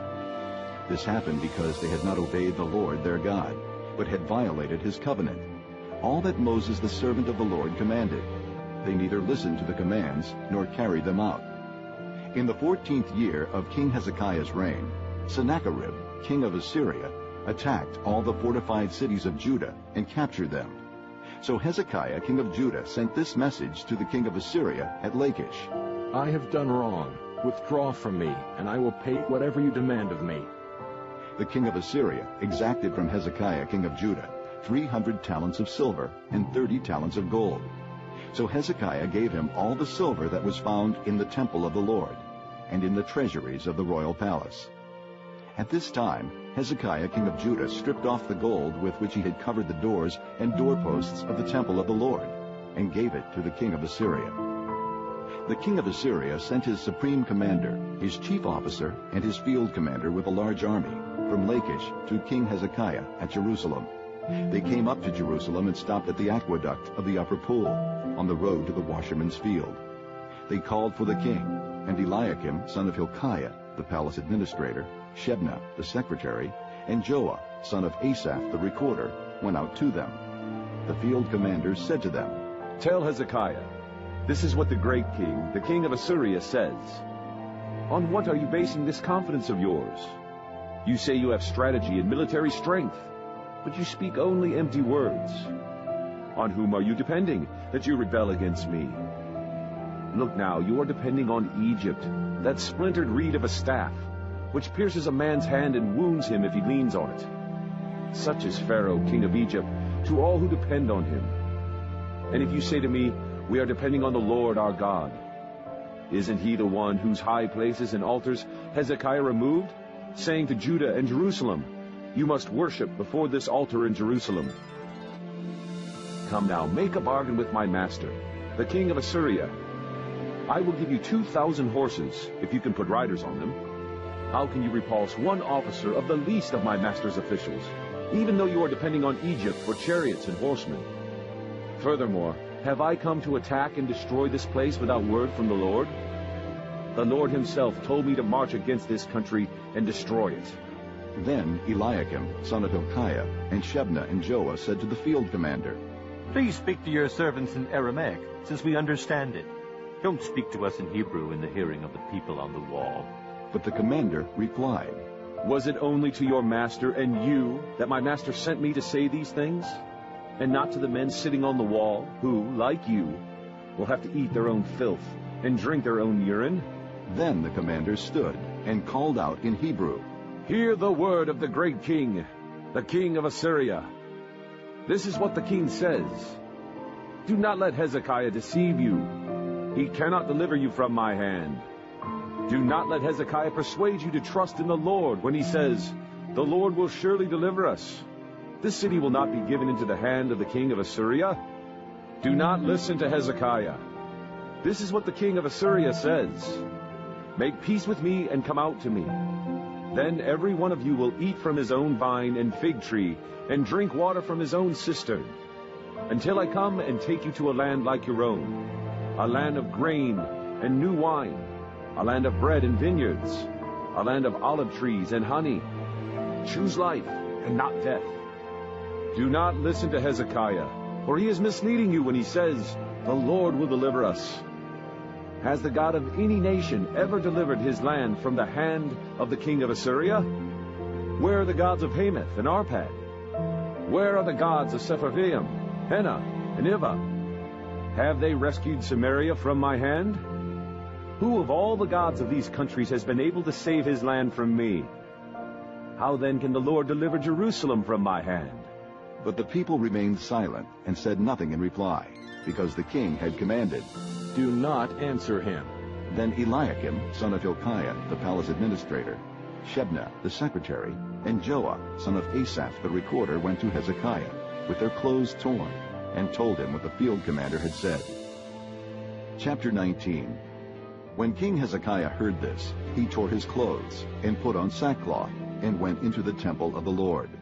He sent Eliakim, the palace administrator, Shebna, the secretary, and the leading priests, all wearing sackcloth, to the prophet Isaiah, son of Amoz. They told him, This is what Hezekiah says. This day is a day of distress and rebuke and disgrace, as when children come to the point of birth, and there's no strength to deliver them. It may be that the Lord your God will hear all the words of the field commander, whom his master, the king of Assyria, has sent to ridicule the living God, and that he will rebuke him for the words the Lord your God has heard.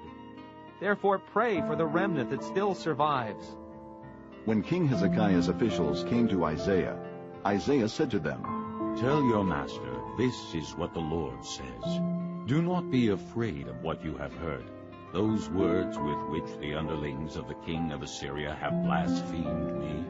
Listen, I am going to put such a spirit in him that when he hears a certain report, he will return to his own country, and there I will have him cut down with the sword." When the field commander heard that the king of Assyria had left Lachish, he withdrew and found the king fighting against Libnah. Now Sennacherib received a report that Tirhakah, the Cushite king of Egypt, was marching out to fight against him. So he again sent messengers to Hezekiah with this word, "Say to Hezekiah, king of Judah, do not let the God you depend on deceive you when he says, 'Jerusalem will not be handed over to the king of Assyria.' Surely you have heard what the kings of Assyria have done to all the countries, destroying them completely. And will you be delivered? Did the gods of the nations that were destroyed by my forefathers deliver them? The gods of Gozan, Haran, Rezeph, and the people of Eden who were in Tel Assar?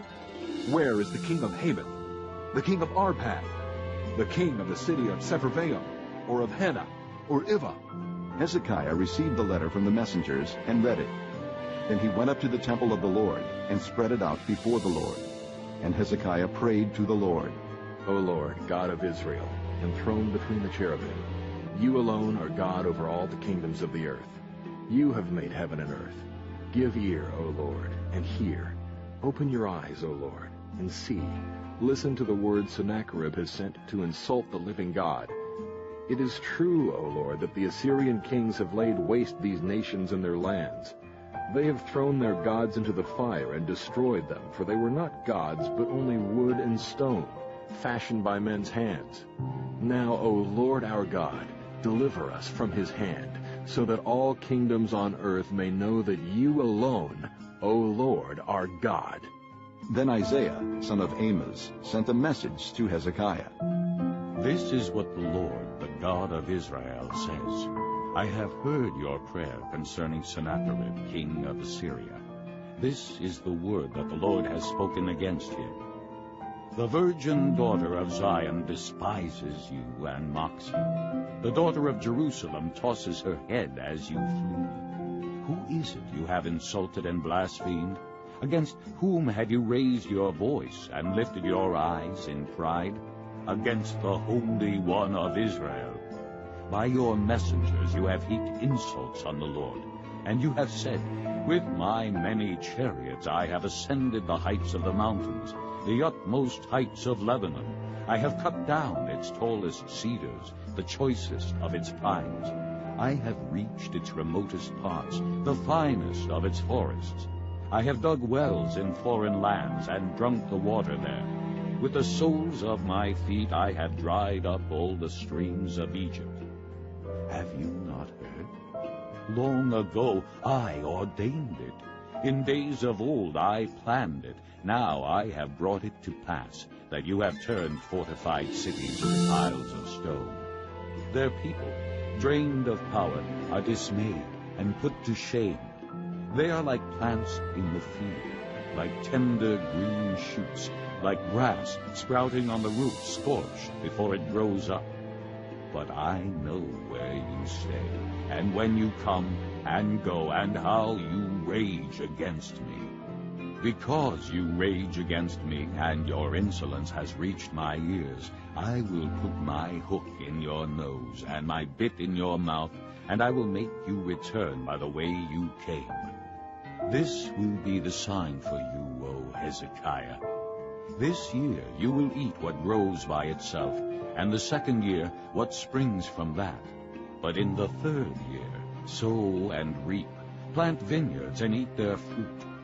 Once more a remnant of the house of Judah will take root below and bear fruit above. For out of Jerusalem will come a remnant, and out of Mount Zion a band of survivors. The zeal of the Lord Almighty will accomplish this. Therefore, this is what the Lord says concerning the king of Assyria. He will not enter this city, or shoot an arrow here. He will not come before it with shield, or build a siege ramp against it. By the way that he came, he will return. He will not enter this city, declares the Lord. I will defend this city and save it for my sake and for the sake of David my servant. That night the angel of the Lord went out and put to death 185,000 men in the Assyrian camp. When the people got up the next morning, there were all the dead bodies. So Sennacherib, king of Assyria, broke camp and withdrew. He returned to Nineveh and stayed there. One day, while he was worshiping in the temple of his god Nisroch, his sons Adramelech and Sharezer cut him down with the sword, and they escaped to the land of Ararat. And Esarhaddon, his son, succeeded him as king. Chapter 20. In those days Hezekiah became ill and was at the point of death. The prophet Isaiah, son of Amoz, went to him and said, This is what the Lord says. Put your house in order, because you are going to die. You will not recover. Hezekiah turned his face to the wall and prayed to the Lord. Remember, O Lord, how I have walked before you faithfully and with wholehearted devotion, and have done what is good in your eyes. And Hezekiah wept bitterly. Before Isaiah had left the middle court, the word of the Lord came to him. Go back and tell Hezekiah, the leader of my people, this is what the Lord, the God of your father David, says. I have heard your prayer and seen your tears. I will heal you. On the 3rd day from now, you will go up to the temple of the Lord. I will add 15 years to your life, and I will deliver you and this city from the hand of the king of Assyria. I will defend the city for my sake, and for the sake of my servant David. Then Isaiah said, Prepare a poultice of figs. They did so, and applied it to the boil, and he recovered. Hezekiah had asked Isaiah, What will be the sign that the Lord will heal me, and that I will go up to the temple of the Lord on the 3rd day from now? Isaiah answered, This is the Lord's sign to you that the Lord will do what he has promised. Shall the shadow go forward 10 steps, or shall it go back 10 steps? It is a simple matter for the shadow to go forward 10 steps, said Hezekiah. Rather, have it go back 10 steps. Then the prophet Isaiah called upon the Lord, and the Lord made the shadow go back the 10 steps it had gone down on the stairway of Ahaz. At that time Merodach-Baladan, son of Baladan, king of Babylon, sent Hezekiah letters and a gift, because he had heard of Hezekiah's illness. Hezekiah received the messengers and showed them all that was in his storehouses, the silver, the gold, the spices, and the fine oil, his armory, and everything found among his treasures. There was nothing in his palace or in all his kingdom that Hezekiah did not show them. Then Isaiah the prophet went to King Hezekiah and asked, What did those men say, and where did they come from? From a distant land, Hezekiah replied. They came from Babylon. The prophet asked, What did they see in your palace? They saw everything in my palace. Hezekiah said, There is nothing among my treasures that I did not show them. Then Isaiah said to Hezekiah, Hear the word of the Lord. The time will surely come when everything in your palace and all that your fathers have stored up until this day will be carried off to Babylon. Nothing will be left, says the Lord. And some of your descendants, your own flesh and blood that will be born to you, will be taken away, and they will become eunuchs in the palace of the king of Babylon. The word of the Lord you have spoken is good, Hezekiah replied, for he thought, Will there not be peace and security in my lifetime? As for the other events of Hezekiah's reign, all his achievements, and how he made the pool and the tunnel by which he brought water into the city, are they not written in the book of the annals of the kings of Judah? Hezekiah rested with his fathers, and Manasseh his son succeeded him as king. Chapter 21. Manasseh was 12 years old when he became king, and he reigned in Jerusalem 55 years. His mother's name was Hephzibah. He did evil in the eyes of the Lord, following the detestable practices of the nations the Lord had driven out before the Israelites. He rebuilt the high places his father Hezekiah had destroyed. He also erected altars to Baal and made an Asherah pole, as Ahab, king of Israel, had done. He bowed down to all the starry hosts and worshipped them. He built altars in the temple of the Lord, of which the Lord had said, "In Jerusalem I will put my name." In both courts of the temple of the Lord, he built altars to all the starry hosts. He sacrificed his own son in the fire, practiced sorcery and divination, and consulted mediums and spiritists. He did much evil in the eyes of the Lord, provoking him to anger. He took the carved Asherah pole he had made and put it in the temple, of which the Lord had said to David and to his son Solomon, "In this temple and in Jerusalem, which I have chosen out of all the tribes of Israel, I will put my name forever. I will not again make the feet of the Israelites wander from the land I gave their forefathers. If only they will be careful to do everything I commanded them, and will keep the whole law that my servant Moses gave them." But the people did not listen. Manasseh led them astray, so that they did more evil than the nations the Lord had destroyed before the Israelites. The Lord said through his servants, the prophets, "Manasseh, king of Judah, has committed these detestable sins. He has done more evil than the Amorites who preceded him, and has led Judah into sin with his idols. Therefore, this is what the Lord, the God of Israel, says. I am going to bring such disaster on Jerusalem and Judah that the ears of everyone who hears of it will tingle.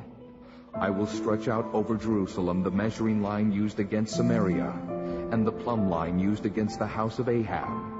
I will wipe out Jerusalem as one wipes a dish, wiping it and turning it upside down. I will forsake the remnant of my inheritance and hand them over to their enemies. They will be looted and plundered by all their foes, because they have done evil in my eyes and have provoked me to anger from the day their forefathers came out of Egypt until this day." Moreover, Manasseh also shed so much innocent blood that he filled Jerusalem from end to end, besides the sin that he had caused Judah to commit, so that they did evil in the eyes of the Lord. As for the other events of Manasseh's reign, and all he did, including the sin he committed, are they not written in the book of the annals of the kings of Judah? Manasseh rested with his fathers, and was buried in his palace garden, the garden of Uzzah. And Amon his son succeeded him as king. Amon was 22 years old when he became king, and he reigned in Jerusalem 2 years. His mother's name was Meshullemeth, daughter of Harez. She was from Jotbah. He did evil in the eyes of the Lord, as his father Manasseh had done. He walked in all the ways of his father. He worshipped the idols his father had worshipped, and bowed down to them. He forsook the Lord, the God of his fathers, and did not walk in the way of the Lord. Amon's officials conspired against him, and assassinated the king in his palace. Then the people of the land killed all who had plotted against King Amon, and they made Josiah his son king in his place. As for the other events of Amon's reign, and what he did, are they not written in the book of the annals of the kings of Judah? He was buried in his grave in the garden of Uzzah, and Josiah his son succeeded him as king. Chapter 22. Josiah was 8 years old when he became king, and he reigned in Jerusalem 31 years. His mother's name was Jedidah, daughter of Adaiah. She was from Bozkath. He did what was right in the eyes of the Lord, and walked in all the ways of his father David, not turning aside to the right or to the left. In the 18th year of his reign, King Josiah sent the secretary Shaphan, son of Azaliah, the son of Meshullam, to the temple of the Lord. He said, "Go up to Hilkiah the high priest, and have him get ready the money that has been brought into the temple of the Lord, which the doorkeepers have collected from the people. Have them entrusted to the men appointed to supervise the work on the temple, and have these men pay the workers who repair the temple of the Lord, the carpenters, the builders, and the masons. Also have them purchase timber and dressed stone to repair the temple. But they need not account for the money entrusted to them, because they are acting faithfully." Hilkiah the high priest said to Shaphan the secretary, "I have found the book of the law in the temple of the Lord." He gave it to Shaphan, who read it. Then Shaphan the secretary went to the king and reported to him, Your officials have paid out the money that was in the temple of the Lord, and have entrusted it to the workers and supervisors at the temple." Then Shaphan the secretary informed the king. "Hilkiah the priest has given me a book." And Shaphan read from it in the presence of the king. When the king heard the words of the book of the law, he tore his robes. He gave these orders to Hilkiah the priest, Ahikam son of Shaphan, Akbor son of Micaiah, Shaphan the secretary, and Isaiah the king's attendant. "Go and inquire of the Lord for me and for the people and for all Judah about what is written in this book that has been found. Great is the Lord's anger that burns against us because our fathers have not obeyed the words of this book. They have not acted in accordance with all that is written there concerning us." Hilkiah the priest, Ahikam, Akbor, Shaphan, and Isaiah went to speak to the prophetess Huldah, who was the wife of Shallum son of Tikvah, the son of Harhas, keeper of the wardrobe. She lived in Jerusalem, in the 2nd district. She said to them, "This is what the Lord, the God of Israel, says. Tell the man who sent you to me, this is what the Lord says. I am going to bring disaster on this place and its people, according to everything written in the book the king of Judah has read. Because they have forsaken me and burned incense to other gods, and provoked me to anger by all the idols their hands have made, my anger will burn against this place and will not be quenched. Tell the king of Judah, who sent you to inquire of the Lord, this is what the Lord, the God of Israel, says concerning the words you heard. Because your heart was responsive, and you humbled yourself before the Lord when you heard what I have spoken against this place and its people, that they would become accursed and laid waste, and because you tore your robes and wept in my presence, I have heard you, declares the Lord. Therefore, I will gather you to your fathers, and you will be buried in peace. Your eyes will not see all the disaster I am going to bring on this place." So they took her answer back to the king. Chapter 23. Then the king called together all the elders of Judah and Jerusalem. He went up to the temple of the Lord with the men of Judah, the people of Jerusalem, the priests and the prophets, all the people from the least to the greatest. He read in their hearing all the words of the book of the covenant, which had been found in the temple of the Lord.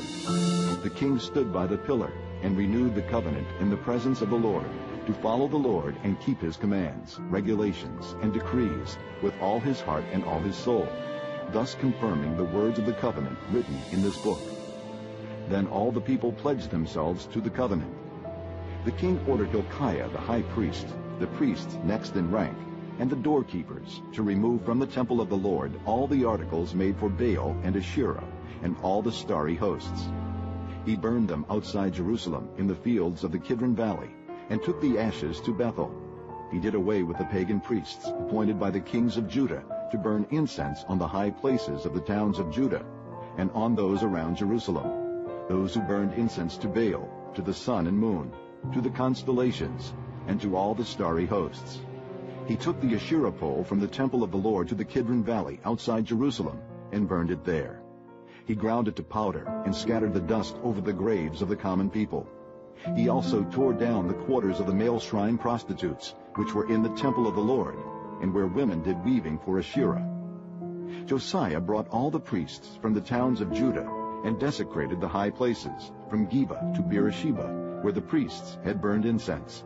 He broke down the shrines at the gates, at the entrance to the gate of Joshua, the city governor, which is on the left of the city gate. Although the priests of the high places did not serve at the altar of the Lord in Jerusalem, they ate unleavened bread with their fellow priests. He desecrated Topheth, which was in the valley of Ben Hinnom, so no one could use it to sacrifice his son or daughter in the fire to Molech. He removed from the entrance to the temple of the Lord the horses that the kings of Judah had dedicated to the sun. They were in the court near the room of an official named Nathan-Melech. Josiah then burned the chariots dedicated to the sun. He pulled down the altars the kings of Judah had erected on the roof near the upper room of Ahaz, and the altars Manasseh had built in the two courts of the temple of the Lord. He removed them from there, smashed them to pieces, and threw the rubble into the Kidron Valley. The king also desecrated the high places that were east of Jerusalem on the south of the Hill of Corruption, the ones Solomon, king of Israel, had built for Ashtoreth, the vile goddess of the Sidonians, for Chemosh, the vile god of Moab, and for Molech, the detestable god of the people of Ammon. Josiah smashed the sacred stones and cut down the Asherah poles and covered the sites with human bones. Even the altar at Bethel, the high place made by Jeroboam son of Nebat, who had caused Israel to sin, even that altar and high place he demolished. He burned the high place and ground it to powder, and burned the Asherah pole also. Then Josiah looked around, and when he saw the tombs that were there on the hillside, he had the bones removed from them and burned on the altar to defile it, in accordance with the word of the Lord proclaimed by the man of God who foretold these things. The king asked, "What is that tombstone I see?"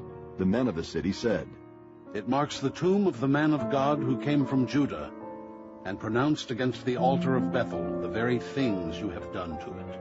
"Leave it alone," he said. "Don't let anyone disturb his bones." So they spared his bones and those of the prophet who had come from Samaria. Just as he had done at Bethel, Josiah removed and defiled all the shrines at the high places that the kings of Israel had built in the towns of Samaria that had provoked the Lord to anger. Josiah slaughtered all the priests of those high places on the altars and burned human bones on them. Then he went back to Jerusalem. The king gave this order to all the people: "Celebrate the Passover to the Lord your God, as it is written in this book of the covenant." Not since the days of the judges who led Israel, nor throughout the days of the kings of Israel and the kings of Judah, had any such Passover been observed. But in the 18th year of King Josiah, this Passover was celebrated to the Lord in Jerusalem. Furthermore, Josiah got rid of the mediums and spiritists, the household gods, the idols, and all the other detestable things seen in Judah and Jerusalem. This he did to fulfill the requirements of the law written in the book that Hilkiah the priest had discovered in the temple of the Lord. Neither before nor after Josiah was there a king like him, who turned to the Lord as he did, with all his heart, and with all his soul, and with all his strength, in accordance with all the law of Moses. Nevertheless, the Lord did not turn away from the heat of his fierce anger, which burned against Judah because of all that Manasseh had done to provoke him to anger. So the Lord said, I will remove Judah also from my presence, as I removed Israel, and I will reject Jerusalem, the city I chose, and this temple, about which I said, There shall my name be. As for the other events of Josiah's reign, and all he did, are they not written in the book of the annals of the kings of Judah? While Josiah was king, Pharaoh Necho, king of Egypt, went up to the Euphrates River to help the king of Assyria. King Josiah marched out to meet him in battle, but Necho faced him and killed him at Megiddo. Josiah's servants brought his body in a chariot from Megiddo to Jerusalem and buried him in his own tomb. And the people of the land took Jehoahaz, son of Josiah, and anointed him and made him king in place of his father. Jehoahaz was 23 years old when he became king, and he reigned in Jerusalem 3 months. His mother's name was Hamutal, daughter of Jeremiah. She was from Libnah. He did evil in the eyes of the Lord, just as his fathers had done. Pharaoh Necho put him in chains at Riblah in the land of Hamath, so that he might not reign in Jerusalem. And he imposed on Judah a levy of 100 talents of silver and a talent of gold. Pharaoh Necho made Eliakim, son of Josiah, king in place of his father Josiah, and changed Eliakim's name to Jehoiakim. But he took Jehoahaz and carried him off to Egypt, and there he died. Jehoiakim paid Pharaoh Necho the silver and gold he demanded. In order to do so, he taxed the land and exacted the silver and gold from the people of the land, according to their assessments. Jehoiakim was 25 years old when he became king, and he reigned in Jerusalem 11 years. His mother's name was Zebidah, daughter of Pedaiah. She was from Rumah. And he did evil in the eyes of the Lord, just as his fathers had done. Chapter 24. During Jehoiakim's reign, Nebuchadnezzar, king of Babylon, invaded the land, and Jehoiakim became his vassal for 3 years. But then he changed his mind and rebelled against Nebuchadnezzar. The Lord sent Babylonian Aramean, Moabite, and Ammonite raiders against him. He sent them to destroy Judah in accordance with the word of the Lord proclaimed by his servants the prophets. Surely these things happened to Judah according to the Lord's command, in order to remove them from his presence because of the sins of Manasseh and all he had done, including the shedding of innocent blood. For he had filled Jerusalem with innocent blood, and the Lord was not willing to forgive. As for the other events of Jehoiakim's reign, and all he did, are they not written in the book of the annals of the kings of Judah? Jehoiakim rested with his fathers, and Jehoiakim his son succeeded him as king. The king of Egypt did not march out from his own country again, because the king of Babylon had taken all his territory, from the Wadi of Egypt to the Euphrates River. Jehoiakim was 18 years old when he became king, and he reigned in Jerusalem 3 months. His mother's name was Nehushta, daughter of Elnathan. She was from Jerusalem. He did evil in the eyes of the Lord, just as his father had done. At that time the officers of Nebuchadnezzar, king of Babylon, advanced on Jerusalem and laid siege to it. And Nebuchadnezzar himself came up to the city while his officers were besieging it. Jehoiakim, king of Judah, his mother, his attendants, his nobles, and his officials all surrendered to him. In the 8th year of the reign of the king of Babylon, he took Jehoiakim prisoner. As the Lord had declared, Nebuchadnezzar removed all the treasures from the temple of the Lord and from the royal palace, and took away all the gold articles that Solomon, king of Israel, had made for the temple of the Lord. He carried into exile all Jerusalem, all the officers and fighting men, and all the craftsmen and artisans, a total of 10,000. Only the poorest people of the land were left. Nebuchadnezzar took Jehoiakim captive to Babylon. He also took from Jerusalem to Babylon the king's mother, his wives, his officials, and the leading men of the land. The king of Babylon also deported to Babylon the entire force of 7,000 fighting men, strong and fit for war, and 1,000 craftsmen and artisans.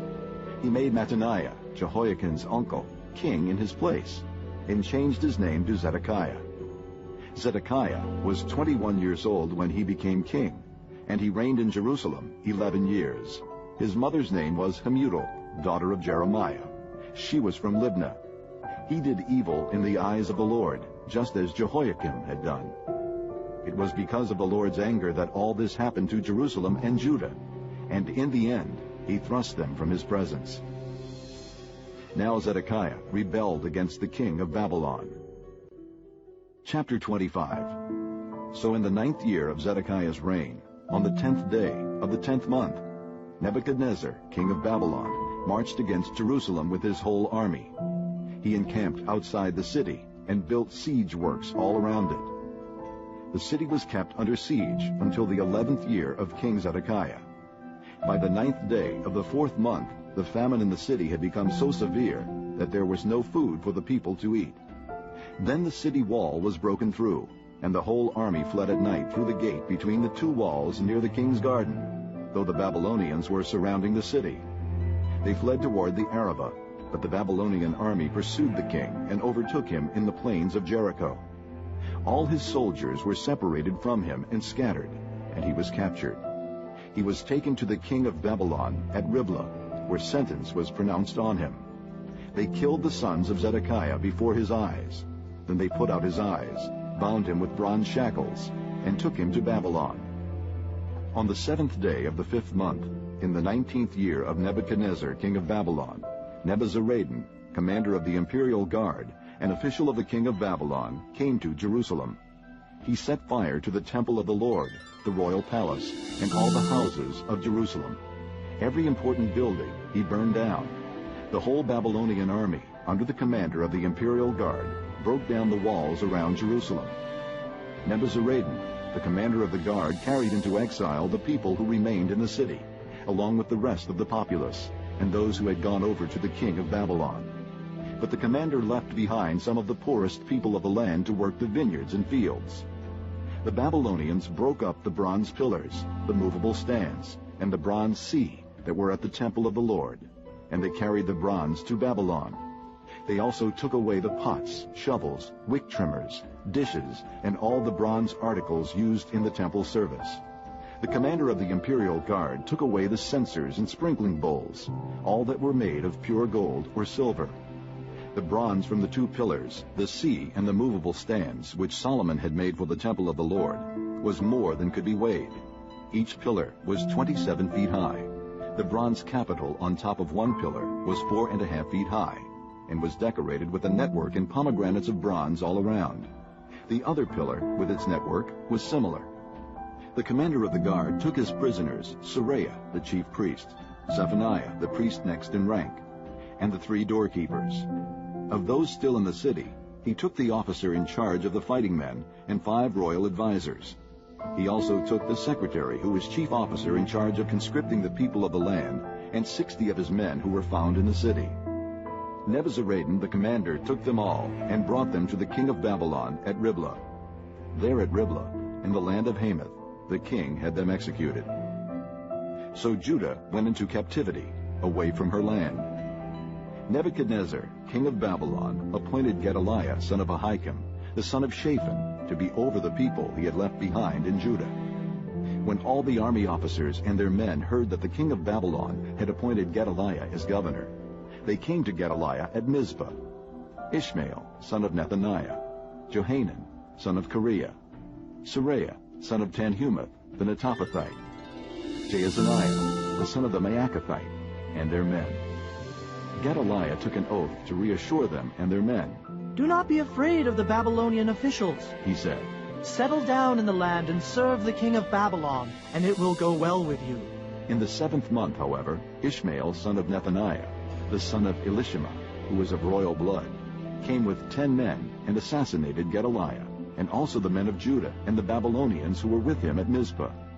At this, all the people from the least to the greatest, together with the army officers, fled to Egypt for fear of the Babylonians. In the 37th year of the exile of Jehoiakim, king of Judah, in the year Evil-Merodach became king of Babylon, he released Jehoiakim from prison on the 27th day of the 12th month. He spoke kindly to him and gave him a seat of honor higher than those of the other kings who were with him in Babylon. So Jehoiakim put aside his prison clothes, and for the rest of his life ate regularly at the king's table. Day by day the king gave Jehoiakim a regular allowance as long as he lived.